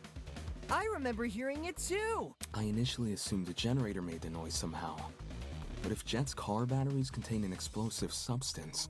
Hey, Jet, were your batteries bright red at all? Maybe? Why are you not sure? You don't know for sure? I never took the batteries out of their packaging. The packaging isn't red, I can tell you that, but the actual batteries? Yeah, I got nothing. So it can't be proven beyond a reasonable doubt? Pretty much. Well, what's the reaction time of a lithium battery? The reaction time? When a lithium battery hits the water, how long does it take to combust? I think, once we know that, we can decide whether or not the battery is relevant to the case. A lithium battery would be an almost instantaneous reaction, I'm pretty sure. Lithium isn't a metal I've worked with, but it got beat into my head never to mix it with substances it doesn't like. All that electricity, the battery would have let out when it hit the water. It must have went straight into poor Wolfie. There's warning labels on the battery for a reason. Okay. If the reaction is instantaneous, then the battery would have entered the water only seconds before the generator exploded. That's really weird. Is it? According to Diana's testimony, when the explosion happened, she was still holding the taser gun. In which case, who threw the battery into the water? Huh. Good point. We can rule out Wolfgang, since the Blackens can only be a student who kills another student. And Diana. It was only Diana and Wolfgang in the boiler room, so unless Diana herself was the one to throw the battery, then the battery can't play a part in the murder. I didn't throw the battery. I promise. I mean, how would she know how to use a lithium battery anyway? The shrapnel and the generator are too close for comfort. They must be correlated. I'll admit that Diana throwing the battery is a possibility, but that's all it is, a possibility. There may still be another way for the battery to enter the water, and until I've ruled that out, I won't settle for a culprit just yet. Oh my goodness, another non-stop debate. I'm running out of brain. If the battery is related to the case, only Diana could have thrown it in the water. But my arm had been cut. Lifting a battery would hurt too much. Neo batteries are pretty lightweight, though. The battery clearly couldn't have fallen from somewhere, so it must have been submerged another way. Perhaps something akin to what Eva described? If that battery is the murder weapon, why is there a taser gun? Maybe it's a red herring. Judging by the shrapnel, the battery would have landed in the water, a few inches from the generator. Not the hardest shot to make. Everybody is quick to say the battery was thrown, but when I consider the boiler room and which object the killer could have leveraged, What that person considered impossible starts sound anything but. I don't know. I'm just going to try. There you go. No, that's wrong. Third time.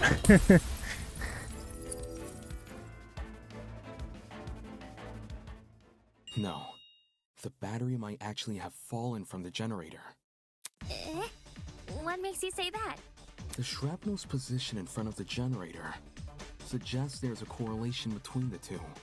However, it's unlikely Diana threw the battery at the generator. Not only is the boiler room difficult to see in, the generator is positioned far enough from the concrete platform that Diana, with her wounded arm, would need to stand on the platform's edge to make the shot. Which would obviously put her in danger of being attacked by Wolfgang again. Yeah. Wolfgang was really close. He could reach over to me if he wanted. If the battery hadn't been thrown, the only other possibility is that it fell down into the water.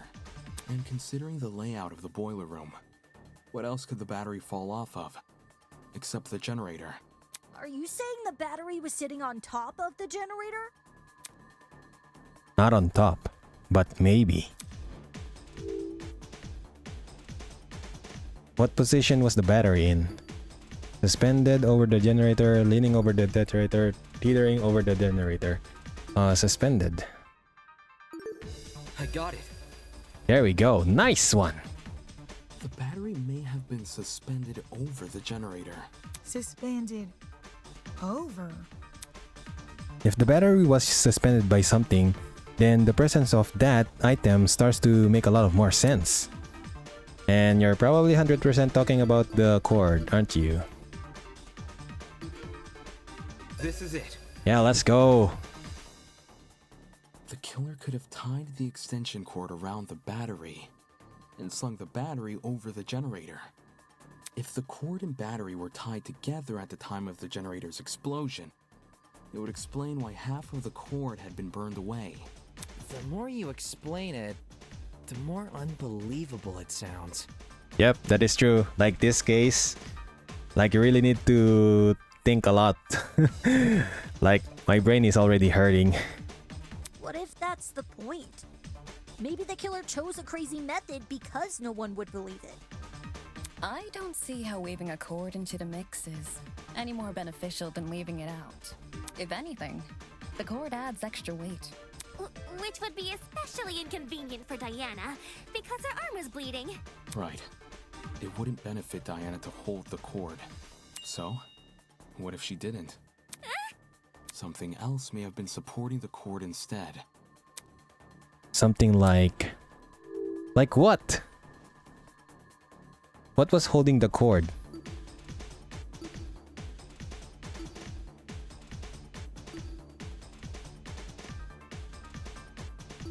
Let's just go with a third person was holding the cord. Yeah, like it wasn't me. Okay, I got it wrong. Yeah, my third choice is an object was holding the cord. I got it. Throughout this trial, we've assumed the killer held the battery in some form or another. If the battery was on its own, the killer tossed it in. If the battery was wrapped with a cord, the killer held the other end of the cord. But in the same way something else can hold the battery, can't something else also hold the cord? Ugh, my head's starting to spin. Same. Are you talking about something which could keep the cord in place? Something to keep the cord in place. If I imagine the cord and the battery it's tied around in front of the generator in the same spot where the shrapnel has surfaced,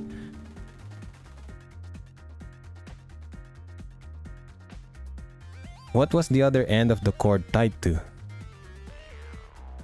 Then that's probably the vent, right? This is it. Yo, the vent? The killer tied the cord to the vent. What vent? The one above the generator.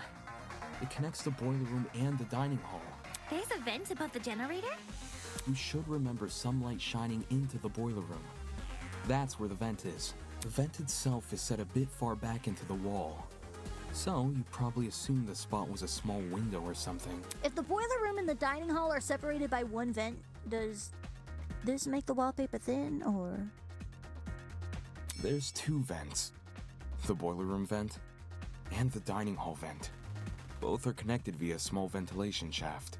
I was able to get a close look at the boiler room vent after Ava and I woke up, which is why I know these details. How close is close for someone under 6 foot? Ava helped me reach the vent, By? letting me sit on her shoulders. Quite the visual. Don't rub it in. Anyway, if the killer tied one end of the cord to the vent and the other end around the battery, they could suspend the battery over the generator. Something like that would result in an explosion. What do you Exactly. You say the killer tied one end of the cord to the vent and the other end to the battery. However, indoor extension cords are much longer than regular cords. They can be upwards of 9 or more meters in length, as opposed to the average cord's 2 meters. 9 meters is significantly longer than the distance between the vent and the boiler room floor. If the killer wanted to tie the battery to the cord's other end, they would be tying it to something which is already submerged in water. I see. It is an impossible setup. Not necessarily. The killer can have greatly reduced the length of the cord by doing that. How did the killer reduce the length of the cord? By cutting the cord. Cut the cord using... Whoopsie! And where exactly... Could have been the storage closets. They're packed with... Well, I've been through... Not even... I didn't see pliers either. You believe the victim... So this whole thing was a suicide mission? That's definitely not the case. Wrapping cord around the battery. Let's go. I got it. Second choice. The extension cord is pretty thin and flimsy. If the killer wanted the battery to be secure, they need to wrap a lot of cord around it. Probably to the point there wouldn't be much spare cord remaining.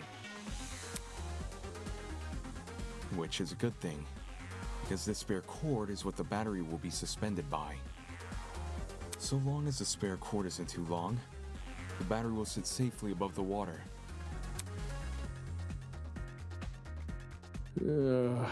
So much effort. I know, right? Agreed. How do you even submerge the battery into the water under those circumstances? How? Simple. By adjusting the cord's position. All the killer would need to utilize is a certain aspect of the boiler room. What did the killer use to adjust the cord's position? What? This is it. The vent? Really? Like I mentioned earlier, I gave the vent a close look after originally waking up in the boiler room. Part of my inspection included opening the vent to get a better look at the other side. The vent can be opened? Not all the way, but far enough for the vent to cause a domino effect if then closed. In our case, a domino effect involving the extension cord tied to it. If we assume the vent must be open for the battery to remain a safe distance above the water, we end up with a pulley system. To prevent the battery from entering the water, the vent is literally pulling the entire cord backwards. Ergo, it's not just the killer's own measurements keeping the battery in place, but the vent itself. Having opened one of these vents before, I can tell you how tough they are to move. Wrapping my finger around the grate directly in front of me, I pulled as hard as I could. A lightweight battery definitely isn't heavy enough to pull one shut. It takes an actual person to close one, which is great for the killer, because it means they get to maintain full control over when the battery enters the water.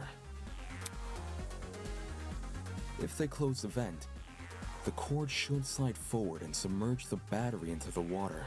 When that happens, the boiler room water becomes electrified by the battery's components, which in turn causes electricity to pass directly into the body of Wolfgang, who is standing in the water. Exactly which vent is the cord being tied to? The boiler room vent. Funny. Earlier, you said there's a small vent shaft connecting the boiler room vent to the dining hall vent. Assuming the killer is operating this trap from outside the boiler room. Since we know there were only ever 2 people in that room, how would they even be able to reach the boiler room vent? Like you said, there's a separate vent in front of it. He has a point. I've been assuming the cord is tied to the boiler room vent, but I failed to consider the ventilation shaft. It becomes considerably harder to reach the boiler room vent if you have reached down that shaft first. Not just that, I never tested to see if the boiler room vent can open inwards. I only got it to open outwards. By that logic, a vent on the opposite side of the shaft. This could only mean one thing. The killer never tied the cord to the boiler room vent. They tied the cord to the dining hall vent. That just creates the same problem as before, but reversed. Instead of the dining hall vent making it hard to close the boiler room vent, it's the boiler room vent making it hard to reach the dining hall vent.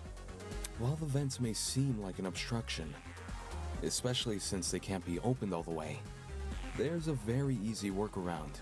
All the killer needs to do is fit the extension cord between the grates of the boiler room vent. Oh yeah, the grates. You mentioned something about them earlier. Right, when you described opening the boiler room vent. If you can fit your fingers between the grates, there's no damn way you can't fit a cord. Exactly. After which, you could slide the cord through the ventilation shaft and out the opposite end for the killer to then go and tie to the... Actually... What?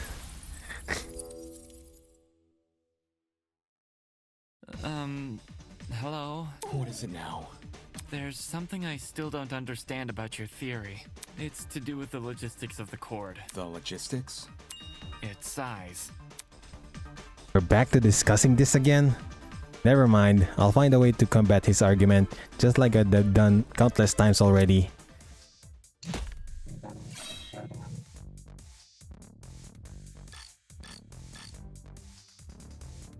I understand the boiler room vent can be opened. Maybe not all the way, but enough to fit an extension cord through. What's bothering me, however,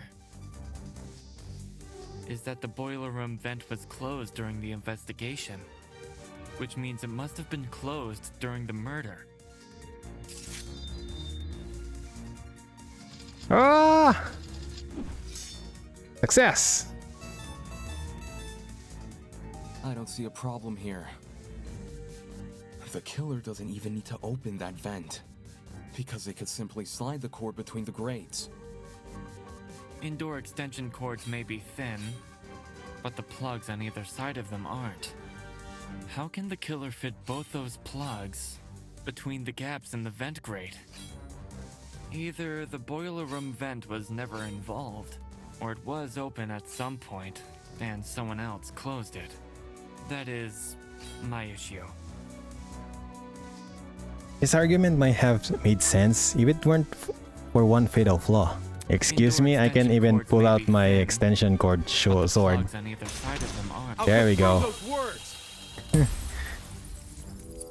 I had a little problem there.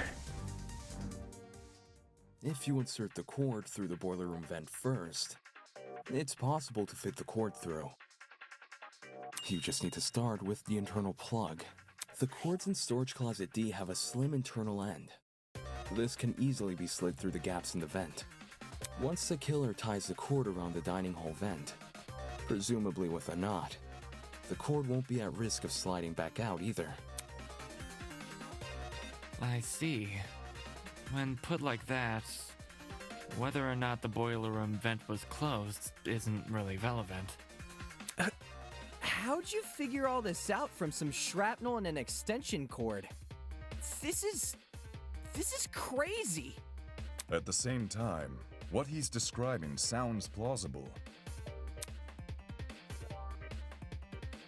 Since the battery was suspended over the generator, it's no surprise the machine ended up the way it did. Fortunately for Diana, she was safe by virtue of remaining on the platform. The killer kept her on the platform? They must have known they were injecting Wolfgang with a hallucinogenic. So, it's possible they hoped his behavior would scare Diana off from entering the water. Although, even if Diana did die, the moment people realized only she and Wolfgang entered the boiler room, they'd probably call the whole thing a murder gone wrong. Well, all of this certainly changes things. Huh? If the killer is someone who needed access to the vent, and needed to be operating from the dining hall, then everyone who attended the tournament is a suspect. What? No way! No way. One of the tournament attendees is the killer? How did I not realize sooner? The fact the killer could even access the vent means they must have been in the dining hall at the time of Wolfgang's murder. So we can reduce it down to 8 people. Damon, Kai, Grace, Eva, Cassidy, Jed, Mark, and John. It was probably Cassidy. She set the whole thing up. Hey, I was only trying to improve the mood. Oh my goodness. It wasn't me! I was playing a game with Damon when the lights went out. I had to play music. Me too. You never touched my equipment. I meant I was watching Kai and Damon play. I was spectating as well. Me too. Me 3! And Cass 2, I think? I was too focused on the game to remember who was or wasn't there. If everyone's telling the truth, then all 8 of y'all were crowded round the same spot? Near the right wall where the TV was set up. It's also the furthest wall from the vent. Seems like someone is lying again. The tournament participant who flipped the vent. I could deduce who that person is by determining everyone's position directly before the blackout. The problem is, I myself had been totally preoccupied with the game. I never got a good look at the actual people around me. Never got a good look. Wait, is that it? While I never got a good look at the others, I can still deduce their general position and if they were near me, from whether or not I heard them. Think, Damon, think. Who and what did I hear back then? It was you. The only person I never heard was you. It's only you. The only person I've never heard. It has to be you! No! The killer is Ava.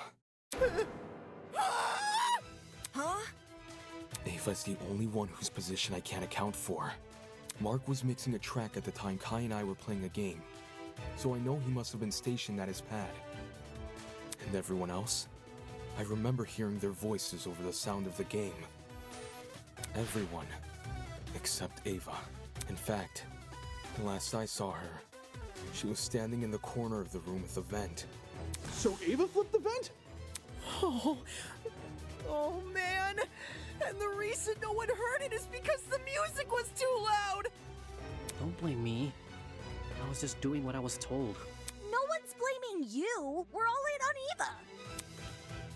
Care to contribute anything, Eva?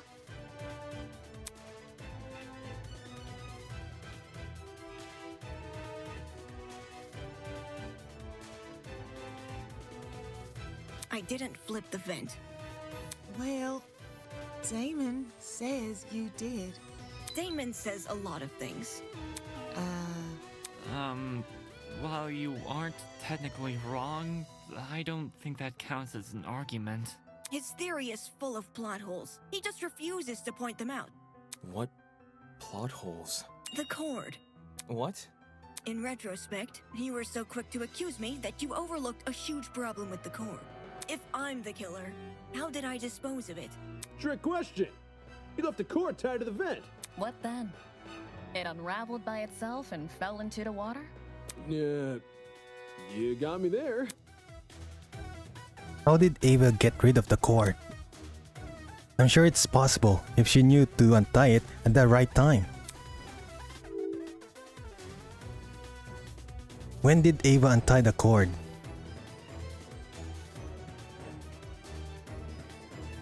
I mean, it's not possible when everyone left, so that's probably during the blackout. I got it. To dispose of the cord, you just untied it during the blackout. She untied the knot during a blackout? Being the one who set up the trap, Ava could have easily practiced untying the knot in advance. Or she just made it a really simple knot. Either way, it wouldn't be any more difficult than untying your shoelaces with your eyes closed. If Ava untied the cord, did it also fall into the water? Diana's testimony says as much. It does? During your confrontation with Wolfgang, you recounted hearing certain sounds. And there's the plop. The first sound was obviously the battery exploding. And the second, when you first recounted the story, you said it was the sound of the knife hitting the water. But why would a thin knife make such a big splash? Then, do you think... What really caused that sound was probably the extension cord falling into the water. When you say it that way, it does seem likelier. I should have known. The kid who lied about her talents and tried to lie about the Tozy trinkets. I should have known. I should have known only Eva Tanaka would kill Wolfgang! You're right that Eva's lied to us several times already. But she's just a mathlete. How did someone like her come up with something this complicated? Probably because of her Her talent. talent would give her the upper hand in all that measurement nonsense. Even so, the sheer volume of items Eva had to steal. She's been under heavy suspicion these past few days. How did she sneak into Jet and Desmond's rooms without being noticed? It's impossible. Wolfgang even got mad at me for being late to the dining hall by a few minutes. Oh. I've been watched the entire time I've been here. There's no way Jet wouldn't have noticed me taking his battery. Right on. No one steals from me. They already did. And anyway, how could I enter the cord through the boiler room vent when I can't even reach the top of the generator? If anything, you should be suspicious of the taller students. I understand why people are doubtful, but I can't let the conversation continue like this. Ava did, in fact, have a way to reach the vent. All she had to use.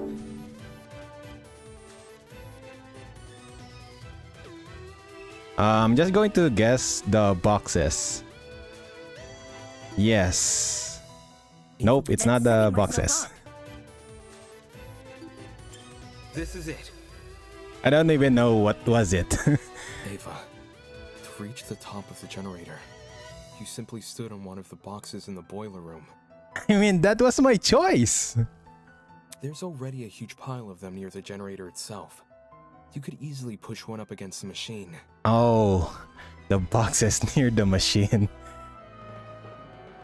Ah, she would have known about those boxes in advance, too, since she explored the boiler room with you ahead of time. Okay, I could have used the boxes to reach the top of the generator. And I could have fit the cord through both vents if I inserted the right plug. I can do both of those things without attracting suspicion. What I can't do without attracting suspicion is opening the vent. Which vent are we talking about? The dining hall one. Based on what Damon's saying, it needs to be opened for the killer's trap to work. But opening it during the tournament is asking to be caught, and opening it before the tournament is useless because Jet, Cassidy, and Mark would see it while setting up. Oh yeah, you're right. If there was an open vent with a cord tied to it, I would have noticed for sure. Now that Eva mentions it, I'm pretty sure the vent was closed during setup. The vent was closed? See, there's no way I can execute this trap without being caught. It's a stupid trap anyway. All the cord and vent stuff is too complicated. There's a billion ways it could go wrong. Damon's just making stuff up. He doesn't know what he's talking about. What the? That's bullshit. Can it, you four-eyed troll! You can't talk your way out of this one. The only person who would be sick-minded enough to kill Wolfgang is you and only you! Don't you try and tell me otherwise! Jeez, calm down.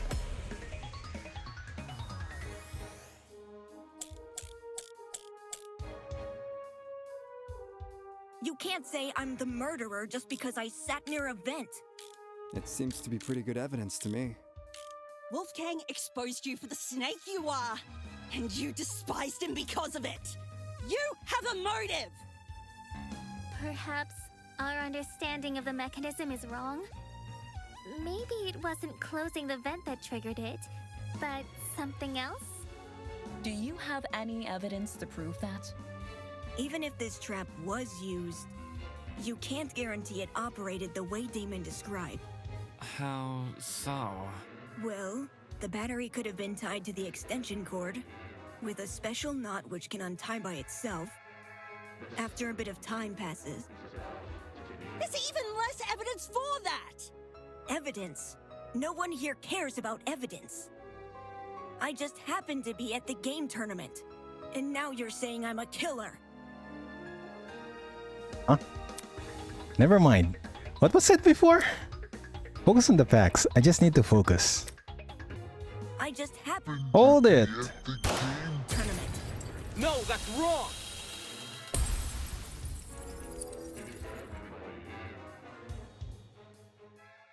No. It's no coincidence you were at the game tournament.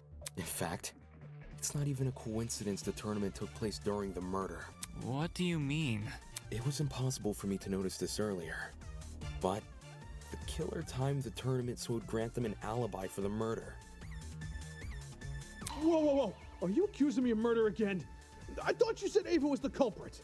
The detective isn't supposed to switch suspects in the last stretch like this. You're totally throwing the audience for a loop, and not in a good way. Except neither of you played a role in determining what time the tournament would be held. The only person to determine that was Ava. Yep. She was training most of her talent at 9 a.m. And the brain is more active. That's probably a distraction or an excuse.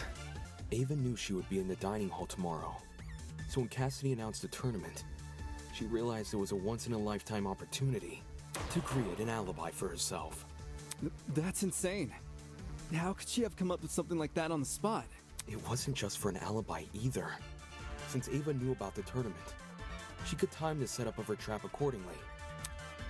So to answer her question of why neither Cassidy, Jet, nor Mark noticed the open vent, when I think back on what Cassidy told me earlier today, before the tournament began, I can discern exactly when Ava opened the vent. When did Ava open the dining hall event? After setting up Mark's equipment. After stacking the furniture. I got it.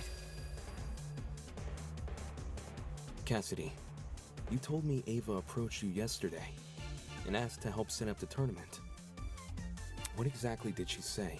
When did I tell you this again? Before the tournament? Oh, now I remember. Yeah, Eva wanted to see what sort of equipment the tournament needed. After I showed her Mark's stuff and told her we were redecorating the dining hall, she offered to help. Back when this conversation happened, you still hadn't decided what time you were going to start redecorating, right? Yeah, it's kind of embarrassing. Eva really helped me out, though. She said she would stack the dining hall furniture we weren't going to use later that night. Afterwards, we could focus purely on arranging the technical stuff in the morning. All right. Then tell me what happened last night. Jet, Mark, Eva, and I came to the dining hall at around 8:40 p.m. probably. We stacked the table and the dining chairs against the left wall, and the sofas we moved to the middle of the room, maybe a little more to the right. Then we all went back to our dorms. Well, I was kind of hungry, so I stayed back a few minutes before leaving. Hold the phone! If those sofa chairs were moved to the middle of the room, why'd I see one over in the corner this morning? 'Cause Eva pushed it there. Are you serious? Eva what? She didn't want to take part in the tournament. Just watch it from the side. That's what she told me. I never thought it was weird or anything. Some people just like sticking to the walls of rooms, you know? We're talking about the sofa in the upper left corner, aye? The one next to the coffee table. Yes, sirree, Bob. Yo, when the power went out, I'm pretty sure Damon ran over to that corner to look through... Yeah, a vent! Did she move the chair there so it would be easier to reach the vent later? Why would I when Cassidy just said the vent was closed during setup? Because you were covering for yourself in advance. Huh? The vent may not have been open at the time, but I'm willing to bet that's because you were still creating your trap. In what way? Let's say Ava took a detour for the boiler room first, and slid the internal plug through both vents. After going upstairs and helping rearrange the dining hall furniture, during which she moves a sofa chair so it obscures the vent, she heads outside and hides until everyone else goes to bed. Then, she walks back in and opens the vent. So Eva took complete advantage of them? Not my fault those two are so trusting. You think a big guy like me was gonna be afraid of some mathlete? No way! I mean, she did lie about a lot of important things. Her talent being one of them. She also cried and fled the scene after we found out, no? I just thought it was cool. She wanted to help me out. Hey, can we backtrack a little? Like, to before all this Ava talk? Why? Why? What happened? It's to do with the chair's position. The chair? You guys keep saying it was in front of the vent, but Damon stood in front of the vent during the blackout. If the chair was in the position you all say it was, it should have blocked him from crouching in front of the vent. Ava probably just moved it during the blackout. Eh? Before the blackout, it was positioned with its back to the left wall. However, when I ran over to the vent, the chair was suddenly pushed up against the northern wall, out of the vent's range.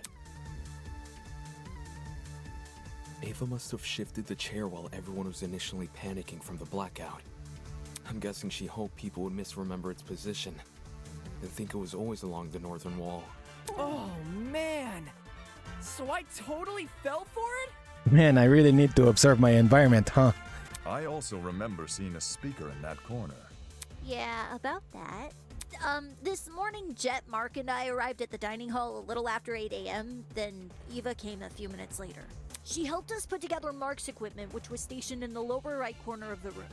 And then she volunteered to place speakers around the room while Jet and I set up the TV next to the fireplace. Moving a speaker near the vent.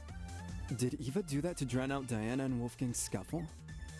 Yeah, and in turn exacerbate the effects of the other speakers. There were almost a dozen spread throughout the dining hall.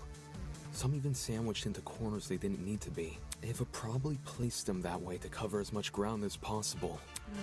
Still, Eva entered the dining hall at 8:10 a.m., right? So wouldn't it be impossible for her to knock out Lawyer Man at 8:15 a.m.? According to Ava, she arrived around 8:10 a.m. But it's possible she actually arrived much later. Since there's no clock in the dining hall, he just couldn't have known. In fact, that might be why Ava seemed so eager to arrange Mark's equipment in the morning. Upon realizing it had a clock, she wanted to ensure it would only be powered on after she arrived. It seems the setup of this trap occurred across 3 phases. Phase 1 took place in the boiler room and involved tying a lithium battery to an extension cord. The cord was then slid through the grates of the closed boiler room vent, presumably until it almost poked out the other end of the ventilation shaft. Phase 2, by contrast, was carried out in the dining hall. The aforementioned cord was tied around the dining hall vent, which was then left open. This must have happened after Cassidy, Mark, and Jet were already done redecorating. For the third and final phase, the battery was carefully suspended over the generator. All these steps combined created a pulley system, which could only be triggered by closing the dining hall vent. Is there anything I'm missing? Nope. How I closed the vent. Huh? No one has explained how I closed the dining hall vent. Obviously, I didn't do it during the blackout. According to Damon, the blackout can only happen after the vent is closed. So, I must have stood up, gone behind the chair, and closed the vent during the tournament. That's stupid. Someone is definitely going to notice that sort of conspicuous movement. It doesn't matter if that someone is on the opposite side of the room. They're going to notice. How did we overlook such an obvious discrepancy? Ava's right. Standing up would look really suspicious. Which is exactly why she used that to circumvent the problem. Use that? What do you mean that? What allowed Ava to close the vent without attracting suspicion?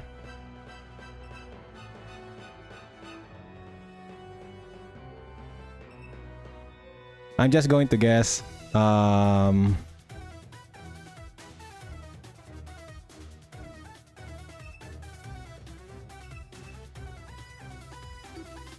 This is it. The sofa, yes. The location of your chair bypasses this problem entirely. To close the vent, all you need to do is set the chair to recline and reach behind you. Set the chair to recline? All the dining hall chairs have the ability to recline. Some were already set to that position at the start of the tournament, including Ava's. With her chair in recline, Ava can easily reach down and close the vent without shifting from her position.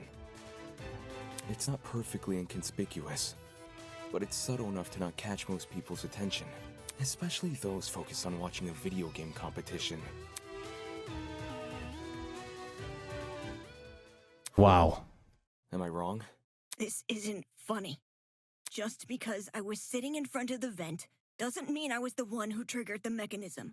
No one can sneak up behind you without drawing attention, especially when all the lights were still on. That's just dumb! Where I was sitting shouldn't make me a murderer. Even so, with everything we've spoken about... Everything? Did you already forget what was said earlier? Just look at all the items I would need to set up this murder. The battery, the extension cord, the rolling pin, the taser, the syringe, and the supposed drug used with it. How could I have collected all of those things? Wolfgang and everyone else hated me because I lied about my talent. They were on their guard whenever I was around. You think Jet and Desmond would just let me walk into their rooms and take their stuff? That's true. We still haven't explained how she robbed 2 people's rooms without being caught. Unless you can prove I had the chance to get all this stuff, you can't make me out to be the killer. Fine. I'll show proof. Only you could obtain the items necessary for this murder. How did Ava obtain the items for the murder? Ava had my blackmail, Ava had Desmond's blackmail, Ava asked nicely, Ava had a hunch. Ava asked nicely, maybe? Nope. Ava had Desmond's blackmail. I got it. There we go. Ava, you were well aware of the existence of those items. For starters, everyone heard about Jet's battery. It was common knowledge due to his boasting. Wait, so it's all my fault? Ouch. Since the dorms aren't locked, you could have easily snuck in and grabbed the battery while no one was inside. The battery is lightweight too, so you wouldn't have trouble carrying it. For the rest of your plan, the syringe and drugs are both readily available in the pharmacy. And as for the taser, you may not have known about its existence right away, but you still had every incentive to search Desmond's room, because you received his blackmail. Oh my goodness. Did I really just say that? Ava trusted me to keep this a secret, but here I am, spilling it out. Man, I'm such a good friend. Eva? You knew my blackmail this whole time and never said anything?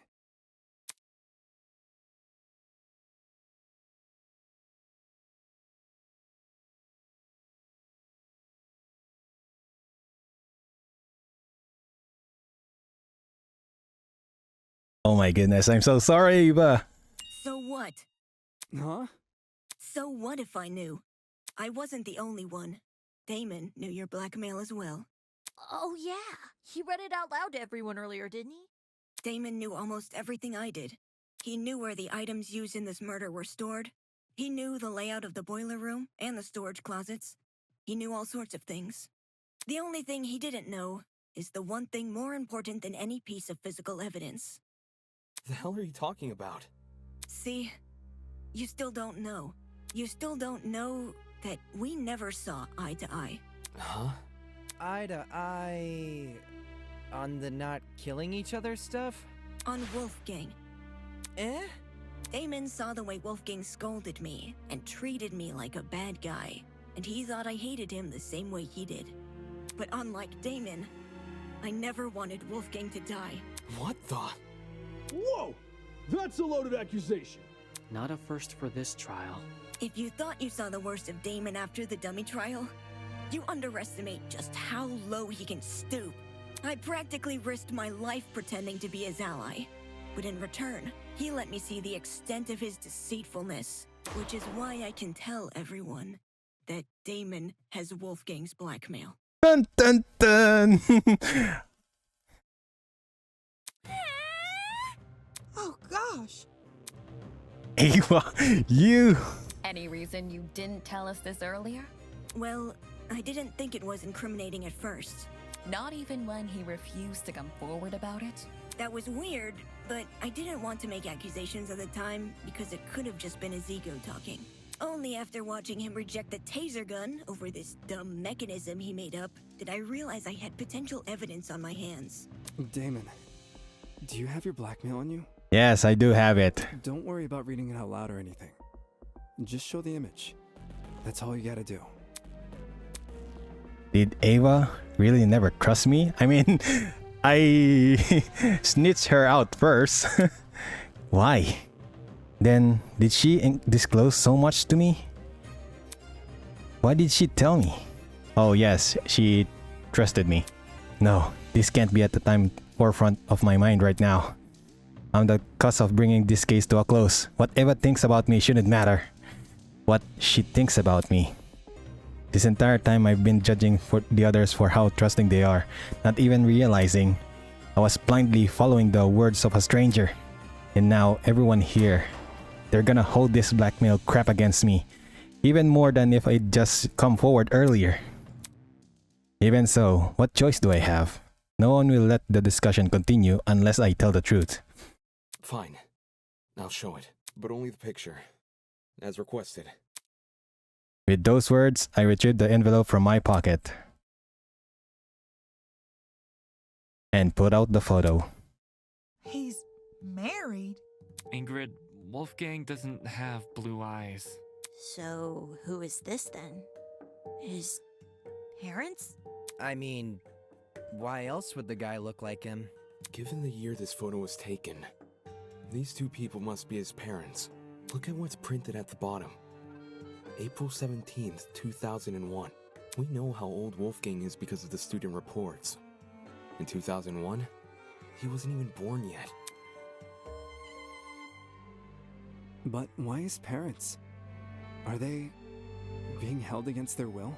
You can't leave us hanging, Damo! You gotta read out what it says! That's not what was asked of me. And even if I had to, I don't think someone who can't explain himself should have his secrets revealed to everyone. Some things are better left unsaid. For the record, I know what Wolfgang's blackmail says, but it didn't change my outlook on him. I don't think it's possible for anyone to hate someone like Wolfgang. He was always brave in the face of sheer adversity, and encouraged everyone else to act likewise. Wolfgang challenged me to be a better person. Wolfgang challenged all of us to be better people. And maybe Ava simply couldn't rise to his challenge. Don't listen to him! He's trying to divert everyone from the truth! Even though Wolfgang and I didn't always see eye to eye, my respect for him and his talent never wavered. Why would someone like me harm him? Me, who's been leading this trial much the same way he led the one before. I may have questioned the idea no one here would kill, but that doesn't make me someone who wants to see bloodshed. He does! He does want bloodshed! We have all the proof he's a cold-blooded killer! Wolfgang's blackmail, which he lied about having! But wasn't Damon playing? Nothing he says should be trusted. Nothing he says about me, or anything else. It is odd that he placed faith in a man who does not have faith in us. So much so, these discussions are mostly led by his own conjecture. Damon isn't the killer, though. Why would he try to mislead anyone? Like, he and I were playing a game when the murder happened, and multiple people can vouch for us. Not to mention, the things he's been saying make a lot of sense. Oh my goodness, are they ganging up on Ava? Truth has no personal alliance. That's why. Even if he wasn't here, we'd arrive at the same conclusion anyway. Depends who you mean by we. Then you all still think I'm the killer? Someone needs to be voted by the end of this. Don't just say it like that. Yes!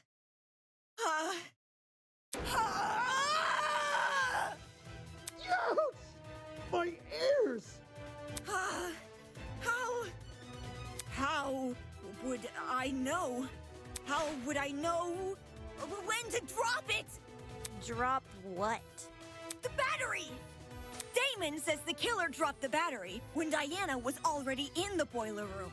But how would I know when Diana was in the boiler room? It's not as if I could listen out for her. The music speakers are too loud. And the dining hall has no clocks, so it'd be impossible for me to know if it was 8:45 a.m. Right. Oh, chill. Only Mark's DJ pad had a clock. Maybe Ava asked Mark for the time. She never spoke to me.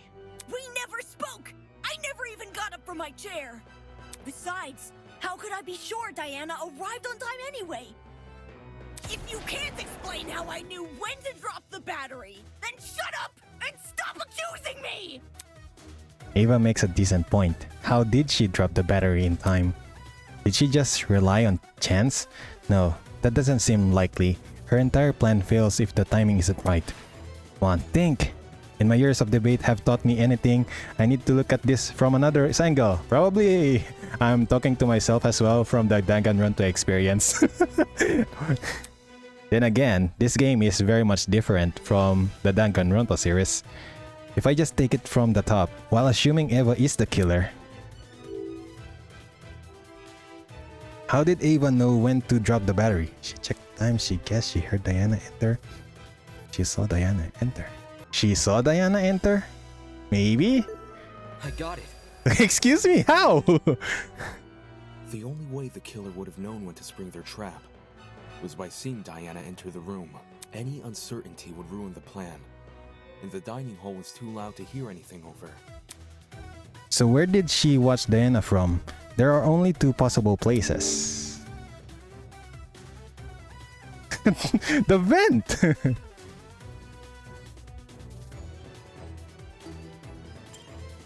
No. Trying to look into the boiler room through the vent is impossible.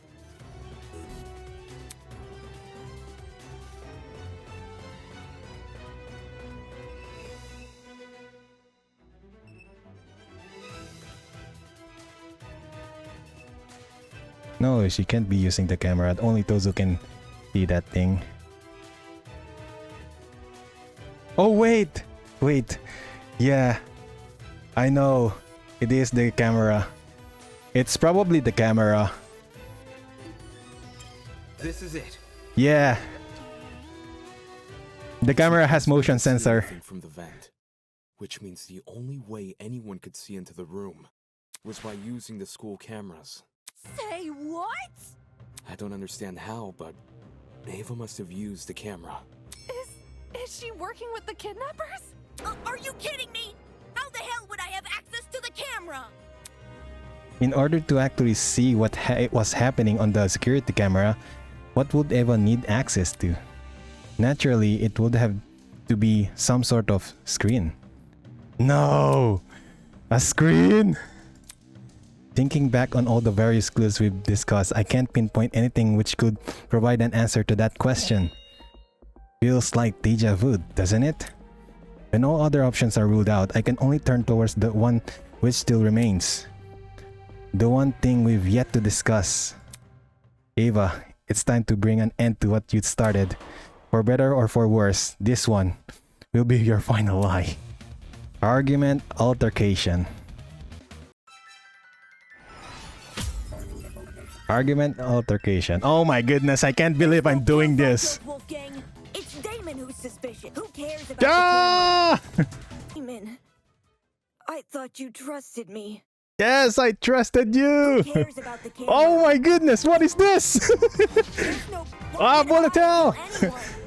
I know I played Toho, but it has been a long time!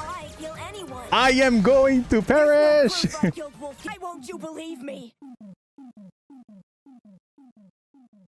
I believe you, Ava! Just give me some help. How could I access the Ava's personal game console. It's over. Ava, we know the truth. No! Don't kill me! It's over, Ava. I'm sorry. What you said was true, Ava. Whether or not the trap works depends on if the killer can see inside the boiler room. I'm just going to say that minigame was so annoying. But fun. Which begs the question, how does the killer see inside? They can't just get on their knees and peek through the vent. Everyone in the dining hall would notice. Besides, the vent probably offers very little in the way of an actual view of the room. Exactly! It's impossible! Right. It's impossible. From this particular angle. If I switch perspectives, your entire argument comes completely undone. What do you mean? Ava assumes I'm taking only one factor into account. Her position at the time of Wolfgang's murder. Little does she know that in ruling out that factor, she's led me straight to another. A certain item which could have granted her the ability to see inside the boiler room.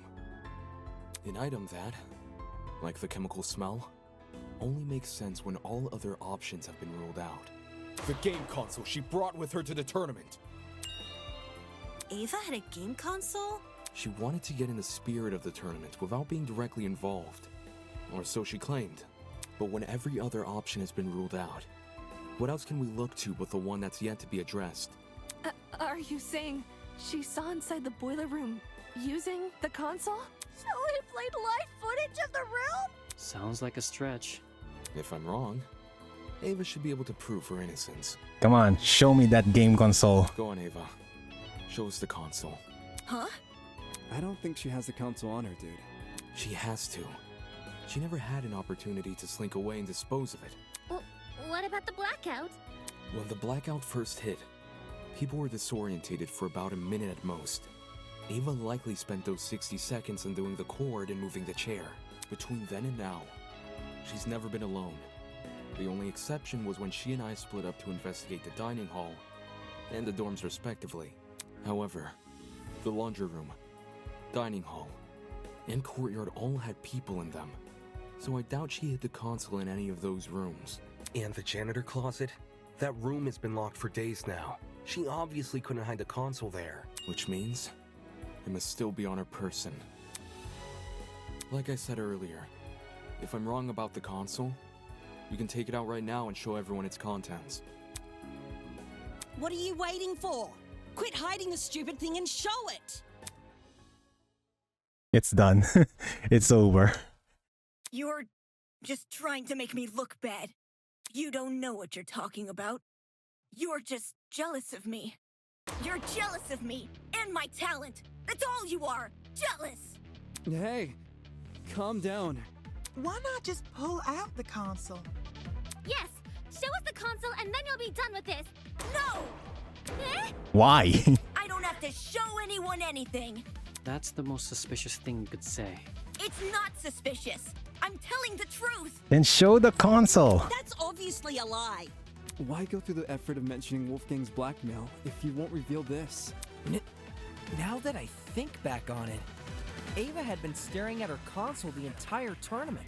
I thought it was weird, coming all the way over to the dining hall when she could have just stayed in her dorm. Well, where did she obtain this console? That is the question. Where? We should discuss those details before continuing any more with these accusations. She said she won it from Tozu's gotcha pad. Seems natural he would stock that machine with dangerous items. With this being a killing game and all. Between 14 impossible culprits and one possible killer, there's no need to sort out the facts further. Ava, you're the only one we can vote for. That's such twisted logic. You're going to vote for me without being completely sure I'm even guilty? There's no need to be completely sure, if no one else can be suspected. In case anyone still doubts Ava is the killer, I'll go through the case one last time. And once all the pieces are laid out for everyone to see, I'll prove she's the killer. Once and for all. This is the exciting part. However, I don't know how to do this. Alright, I got it all.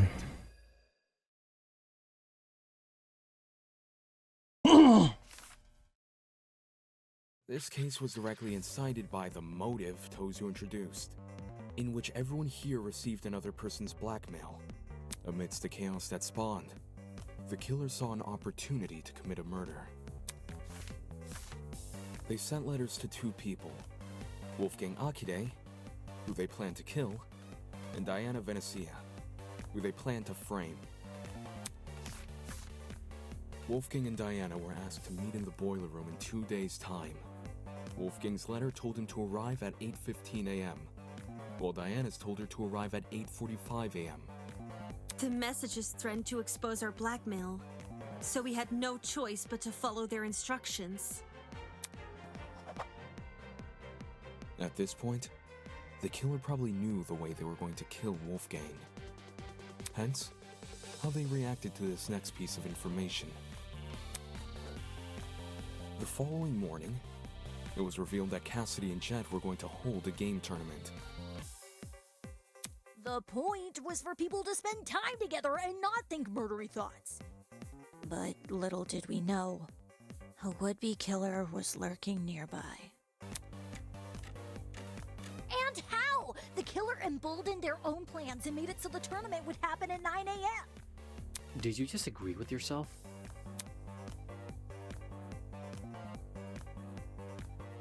Both Wolfgang and Diana turned down the offer, which must have been music to the killer's ears, since it confirmed their plan was working. The killer took this as a sign to commence the next phase of their plan. Later that evening, they went downstairs to the boiler room and began preparing the murder weapon. Though it might be more accurate to call it a murder mechanism. The killer wrapped an extension cord as tightly as they could around a car battery, which had been stolen from Jet's room. I imagine the battery must have been sitting on top of the generator. Wouldn't want to risk an explosion by bringing lithium too close to the water. The killer avoided opening the boiler room vent for this segment, probably because they knew I'd remember it being closed originally. A crucial part of the killer's plan would involve sliding the cord through the boiler room vent and out the other end into the dining hall. So they could then walk upstairs to the dining hall and tie the protruding part of the cord to the dining hall vent. Funnily enough, the killer was going to be needed in the dining hall very shortly. Yeah, to help Cass and me rearrange the dining hall's furniture. We were saving the whole thing for next morning, but they convinced us to do it that night instead.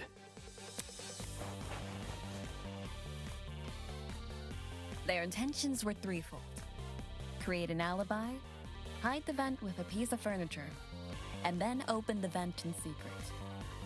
After which, they'd return to the boiler room and suspend the battery over the generator. Which brings us to today. Knowing better than to head downstairs without protection, Wolfgang went to the kitchen and armed himself with a knife.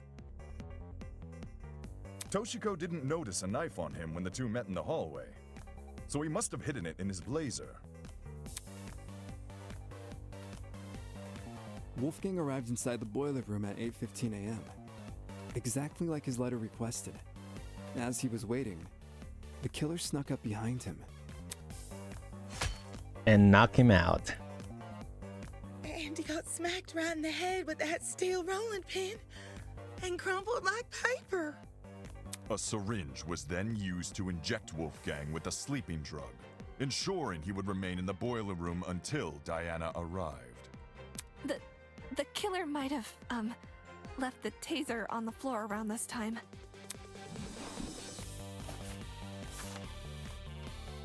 Yeah, the taser they swiped from my dorm. They must have decided to raid the place after receiving my blackmail. If I'd heard about the taser sooner, I could have gotten rid of it, as well as whatever else my blackmail supposedly mentions. Save the angsting for later, will you?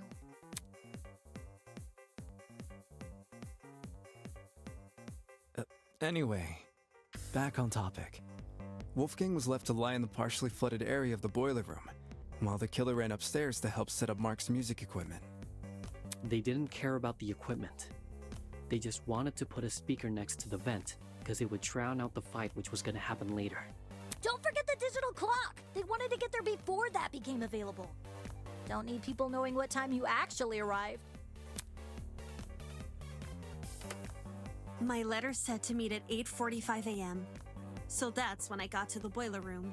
I made sure to close the door behind me, just as the message told me to. Bad idea. Killer flipped the doorknob so that the lock was on the outside instead of the inside. You locked yourself in! The room was really dark too. I didn't even see the suspended battery. Only the blinking security camera. And then, Wolfgang. He got up on his feet all of a sudden. And he started crying and saying these weird things.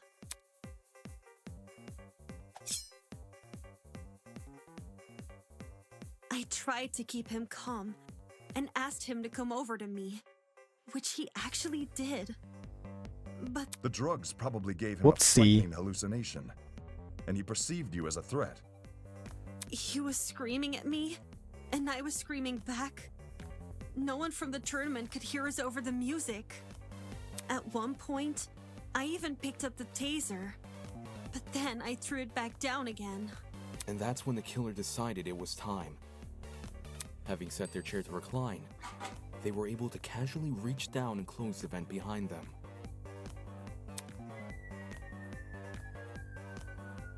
This lowered the extension cord, causing the car battery to enter the water and discharge a huge amount of electricity.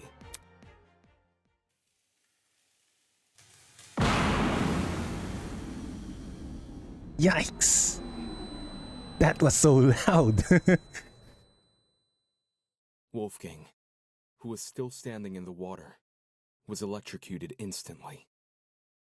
The battery itself exploded upon reacting with the water, which the killer was likely banking on as a way to destroy evidence. All of this happened right under my nose. No one could have guessed that someone present at the tournament was committing murder. The explosion also damaged the generator and caused the blackout. Everyone ended up stumbling around in the dark. Not for long, though. We quickly came back to our senses and agreed to look for a backup generator on the underground floor. I used a hairpin to unlock the boiler room door and ran outside.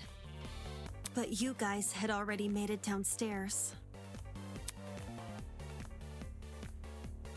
That's when you say you ducked around a corner and out of sight. Only after everyone went inside the closets, did you then dash upstairs.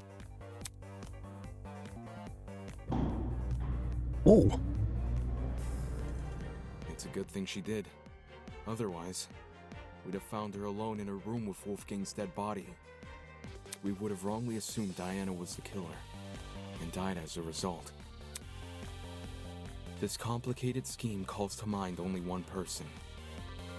One person who just so happened to be sitting in a certain sofa chair.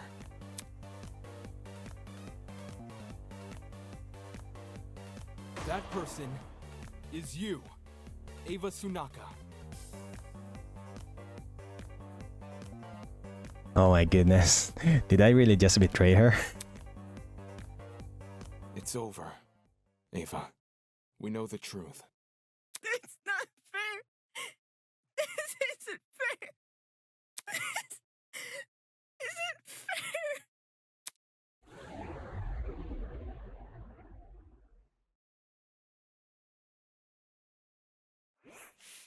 My blood is rushing.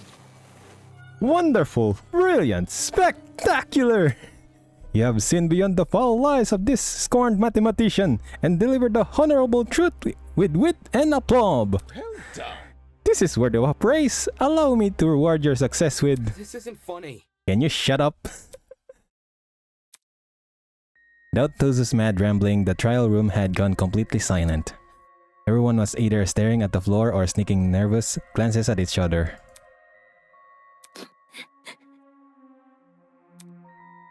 Ah, I understood the reason for this frosty atmosphere. You found out who done it, so now you wish to know why done it. Such a spoil sport. Very well. Every murder mystery needs a motive, and I will be loath to break tradition at this stage. I'm sorry, Ava.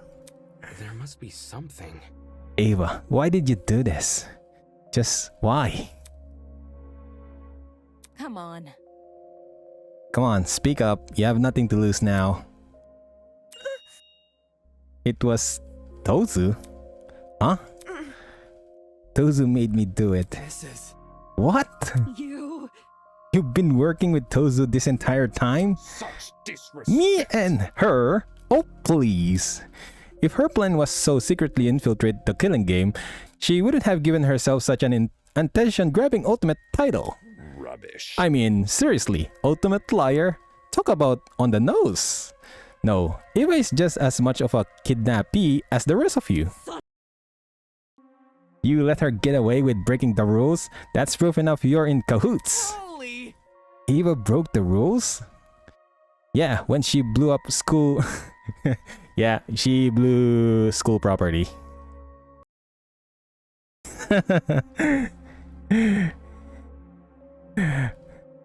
Why was I punished for chucking a rock at the camera, but Eva wasn't punished for destroying a generator? Shit. Is Eva the exception that rule was talking about? What? Desmond tapped the screen of his trinket and conjured a familiar square-shaped hologram. With a few swipes of his finger, he located the killing game's rules. Okay, yeah, everyone take a look at the second rule. Students are not allowed to vandalize any official killing game property, such as the cameras and the Tozu trinkets. Exceptions may apply. Yeah, exception may apply. Do you see how it says, exceptions may apply at the end? Since Ava wasn't punished for breaking the generator, could that mean she counts as an exception?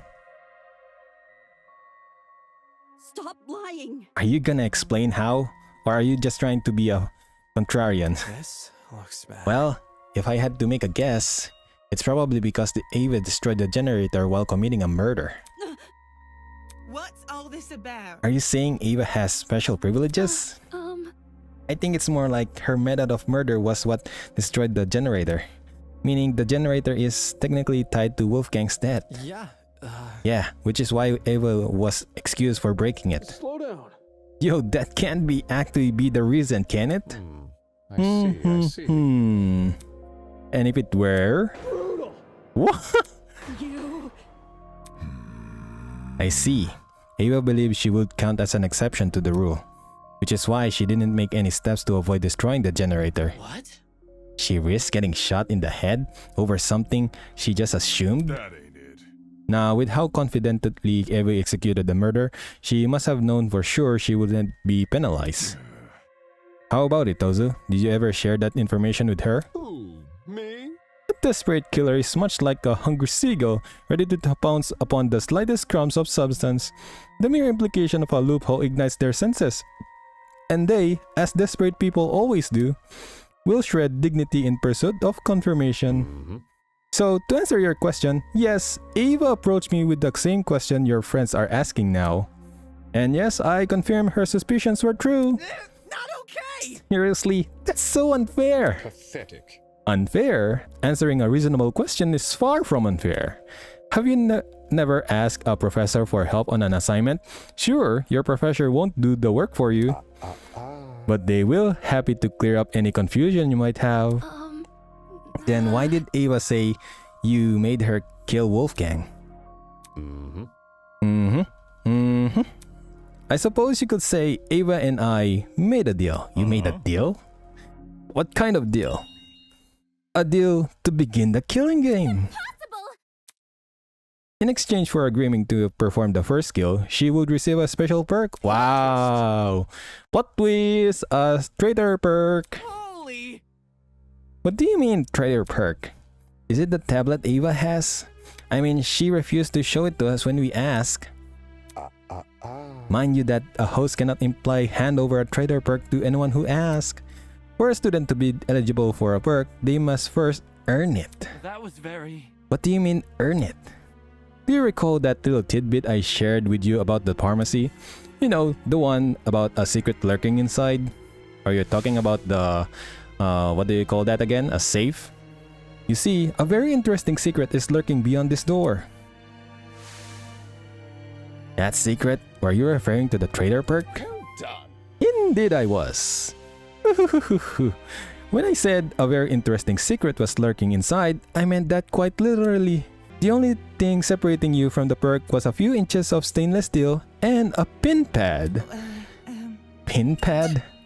Oh gosh, you're talking about that big door I found tucked behind a shelf? I see. I see. It was hiding the trader perk all along.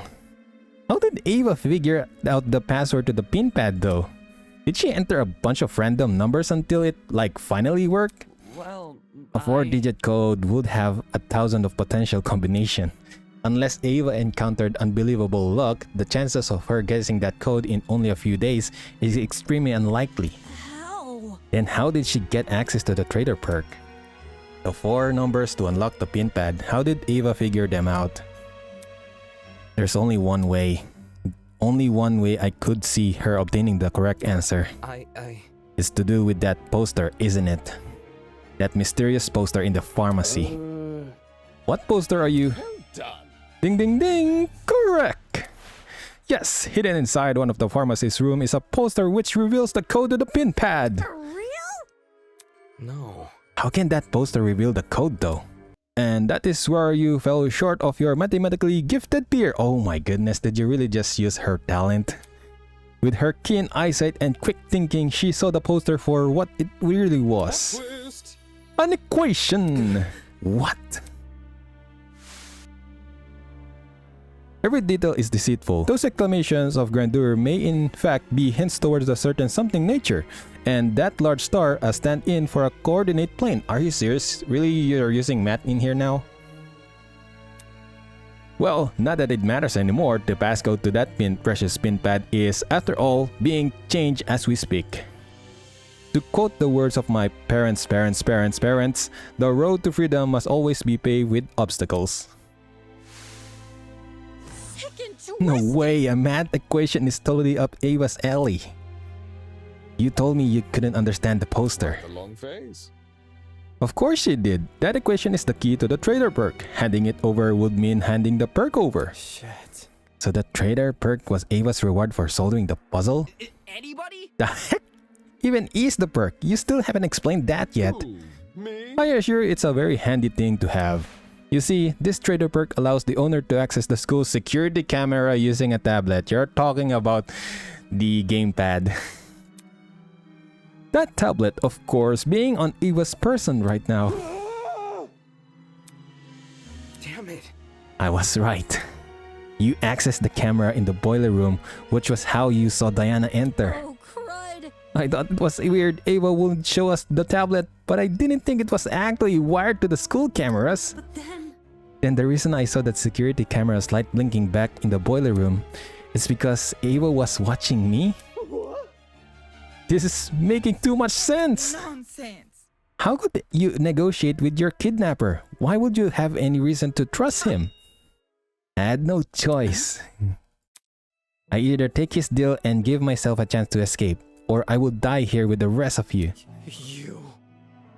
You.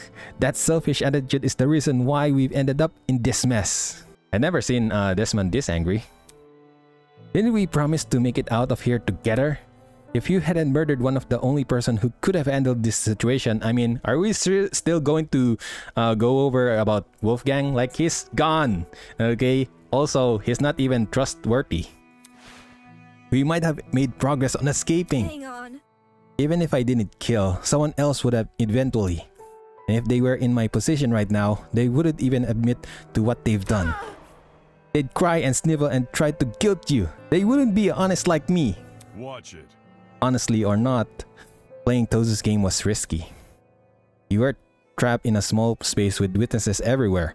That's not a gamble you should take in. What a joke. We had food, we had shelter. All we had left to do was wait for the eventual rescue from this place.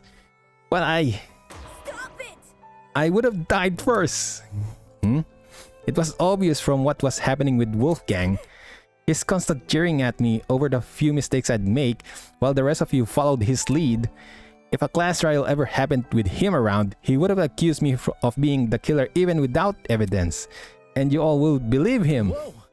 That's not... Shut up! Because of Wolfgang, I was isolated from everyone else. He turned me into an easy target for murder. And if I was murdered, would the rest of you even bother to find out who killed me? There's no way you would. There's no way anyone would. I would. You're all the worst. I hope you all rot here. That's cold, man. Really let me down. Even if we had some rough spot, some of us still tried to get along with you. During the gaming tournament, I was fine with you joining. You think a few games were enough to forgive everything you did to me? None of you actually care about me. None of you. I care. I've never been anything to anyone. What do you mean? It really is the same in here as it is out there. I'm always the one that people hated. Just because you're a mathematician? That's sad. I didn't choose this talent. I was just doing what others wanted me to do. I was the prodigy student the adults wanted me to be. I thought I did everything right. But I still kept being judged. Everyone else around me resented me, hated me because they wanted the love I received, or what they thought was love. And despite all my hard work, the UTP turned me into something I'd never wanted to be. Even if I wanted to return to normality, it would be impossible. I'm stuck with this talent for life. And now, when I try to become something more than a sad joke, I get hit with the realization that all my efforts were for nothing. I never could be anyone else. I'll never get what I deserve. That's sad. Poor Ava. Yep, Diana cared. I don't understand. I don't get it. Why? Why did you frame me? I cared for you and stood up for you whenever I could. Don't say that! I wanted to be your roommate. I wanted to help you. I don't want to. It didn't mean anything. Why? You still agreed with everything Wolfgang said. No matter what he did to me, you kept on supporting him. Is that why you tried to frame me for his murder? Yeah, and you deserve it. No. No. Diana let out a sob and nearly fell onto her podium. Eloise ran over to Diana and put an arm around her shoulder. Can you believe that? Why did you have to kill Wolfgang in front of her? That's so cruel. She obviously knew what she was doing. Both the cause and the time of death were mentioned in the mock trial case, so it stands to reason they would be mentioned here too. When Ava realized that, she tried to leverage it against us. I'm sure receiving that little camera perk made it all too easy to time for the murder. Shut it! Enough of this crap already. So Eva's privileged little blank who thinks her life sucks, who cares? You took Wolfgang's life. The only thing you deserve is some comeuppance. I cannot even pronounce that word. Nor know the word. I doubt she's actually telling the truth. Murdering someone because they lied about their inoffensive talent, even she must know how ridiculous that sounds.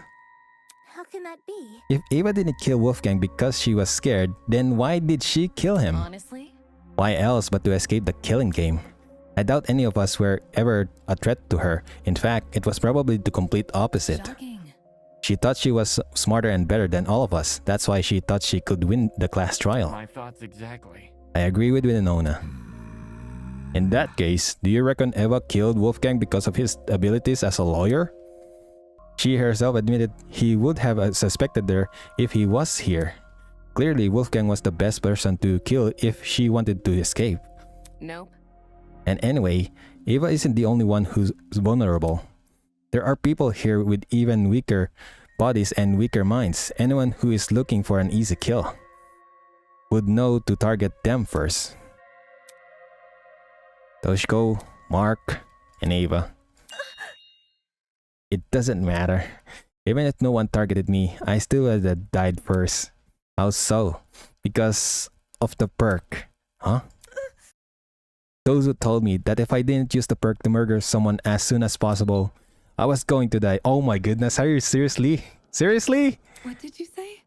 What? Nonsense! Is this true, Tozu? Me? Guilty as charged! Dude, Unbelievable! Those who never told me the number of days I had left, just that I needed to kill soon. If I didn't kill soon, I'd die. This isn't fair! I had to do something. You can't blame me for that. If you were in my shoes, you would have done all the same. Worthless. It's your own fault. You were only in that situation because you took the perk. Those who targeted me with the math puzzle, he offered me with the perk when I was at my lowest point. If you guys were approached the way I was and offered a chance to go home, you would have taken the perk too. You're just a bunch of hypocrites. You're just gonna make me look like a villain so you feel less bad about killing me. Killing her? That's right, how could I forget? If the blackened is uncovered... Enough already. I'm sick of you talking to this. Get on with the execution, will you? Alright. This soap opera is entertaining, but I realize it's time to change the channel. Wait, don't tell me you're actually going to... Holy! No, don't! All of a sudden, the elevator behind us began to churn alive. The whir of machinery could be heard from the other side of the doors, raw and loud and rhythmic, like a mechanical symphony. The show must go. Ahem! Do not avert your eyes, ladies and gentlemen. I hear a lot of budget went into this. No, I don't. What's going on? This isn't happening. This isn't happening. Blood is rushing. To the victor go to the spoils. Hail the honorable dead. Avenge at last. I don't deserve this. Even if you hate me, I don't deserve this. May our charitable justice inspire fear and humility within these wretched souls. Don't kill me! This isn't fair. I don't deserve to die. I deserve to live. I deserve to live. And stir the hearts and mind of all bearing witness. Ready, everyone? Let the show begin. I want to live. I deserve to live. I'm going to live. I'm going to live! No! Why?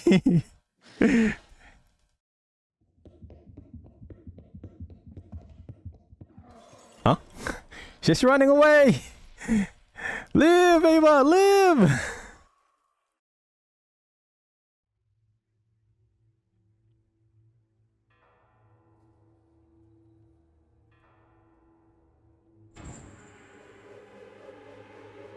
Oh my goodness, again with the chain.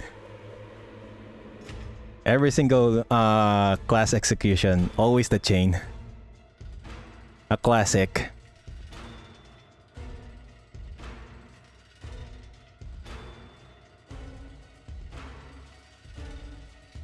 No!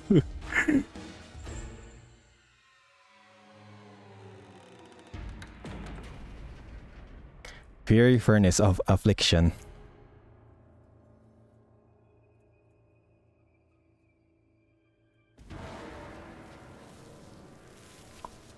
Oh my goodness. No! Run, Eva! Live!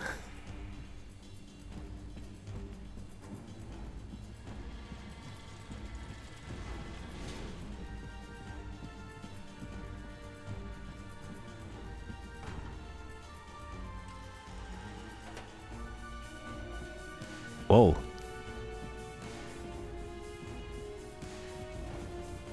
Yo! Those are sharp.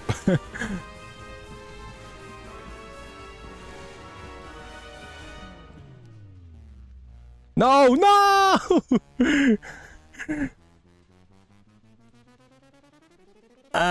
This is going to hurt. Yep. With all of those sharp rulers, stencils, even nails. Why? Yikes.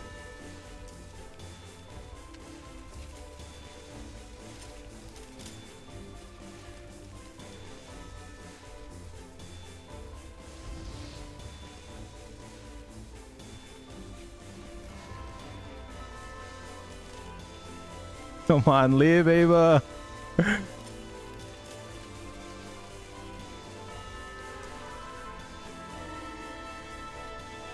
Is that the puppet? What is it doing there? No! That is not trustworthy! Don't take it! It's going to come up. Yep.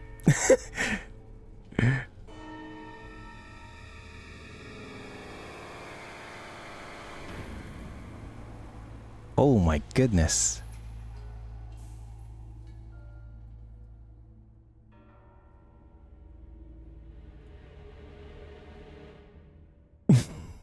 Yep, that was my fault.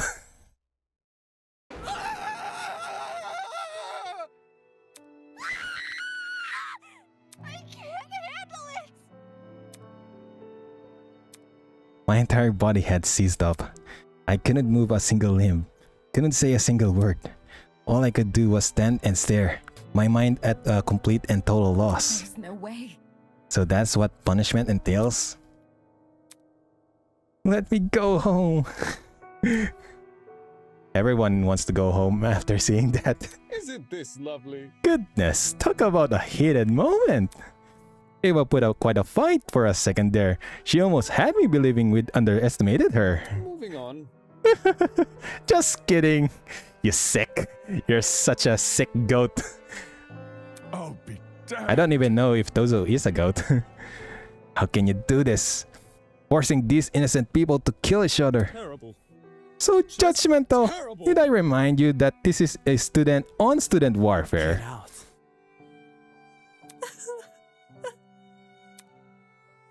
Why? You just need a friend. I could have been the friend you needed. Why did you do this? Because everybody is following Wolfgang. I can't believe it. I think I'm going to be sick. You don't say. I don't even know what I'm feeling anymore.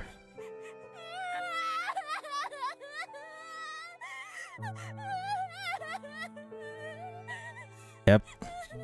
Oh, shit! I'm totally gonna die here, aren't I? Can't be like this. No one else is gonna die, you hear? We're all gonna be okay. Come on, repeat after me. I'm here and I'm okay. You're here and you're not okay. This was my reality. The fear of death had already been heavy on my shoulders ever since the killing game was announced. But now it had completely enveloped me. I can't do this. I can't lie to myself again. Again? It's all my fault. I'm not okay. I'm never going to be okay. I could have changed things. I could have saved her. And him, Wolfgang. Oh my goodness, can you please stop? Stop about Wolfgang. Wolfgang is gone. I mean, he's not even a role model to begin with. If I just drag him out of the water, I could have saved him. Why didn't I save him? Whoa. Diana, you had no way of knowing what was gonna come next. He was wielding a knife too. Anyone would have done what you did.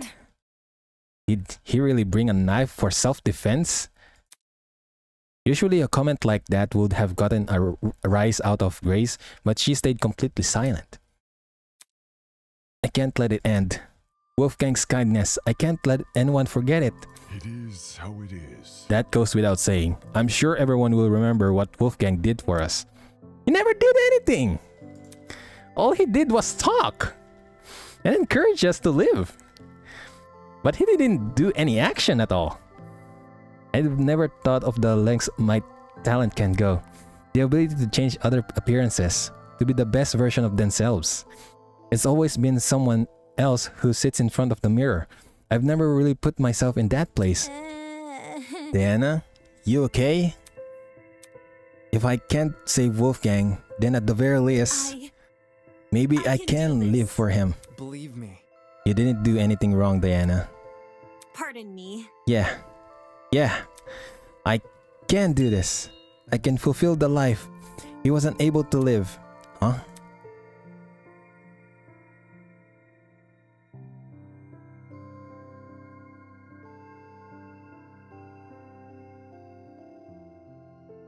Like a chameleon, I will adapt. I'll follow in Wolfgang's footsteps and continue what he wasn't able to accomplish. Oh my goodness, is she going to be the Wolfgang version too? I'll become something new. Tears were running down Diana's face, but her expression, somehow she looked determined. I couldn't understand it. Despite everything she has been through, here she was making some silly vow about continuing Wolfgang's legacy, acting like she's a hero from a storybook. Has this girl lost her mind? Hold on. Wolfgang and Ava, neither of them deserve this. I won't let that happen to them happen to anyone else here. We won't back down. For both their sakes, I'll save everyone from the killing game. You've got to be kidding me. Take this seriously, will you? What? Can this get any worse? It seems your peers aren't much in the mood for our heroic monologues. Moving on. Anyhow, it's been a long day. The crime scene has already been cleaned up. Unless you have any further questions for me, you're all free to return to your dorms. So, any further questions? Get lost. Nothing. Huh. Now, where have I heard that one before? In all seriousness, I'll take that as a no. Good evening. Until next time, everyone. Bye, Tozu. Just like last time, Tozu walked over to the throne. Isn't this lovely? By the way, you're safe to ride the elevator back up. We'll set it back to its default mode. What you glimpsed before was simply its punishment mode. On that ominous mode, he was lowered underground. Hey guys, should we just go back to our rooms? Hey, it's about time we drew this day to a close. Good idea. Bye everyone.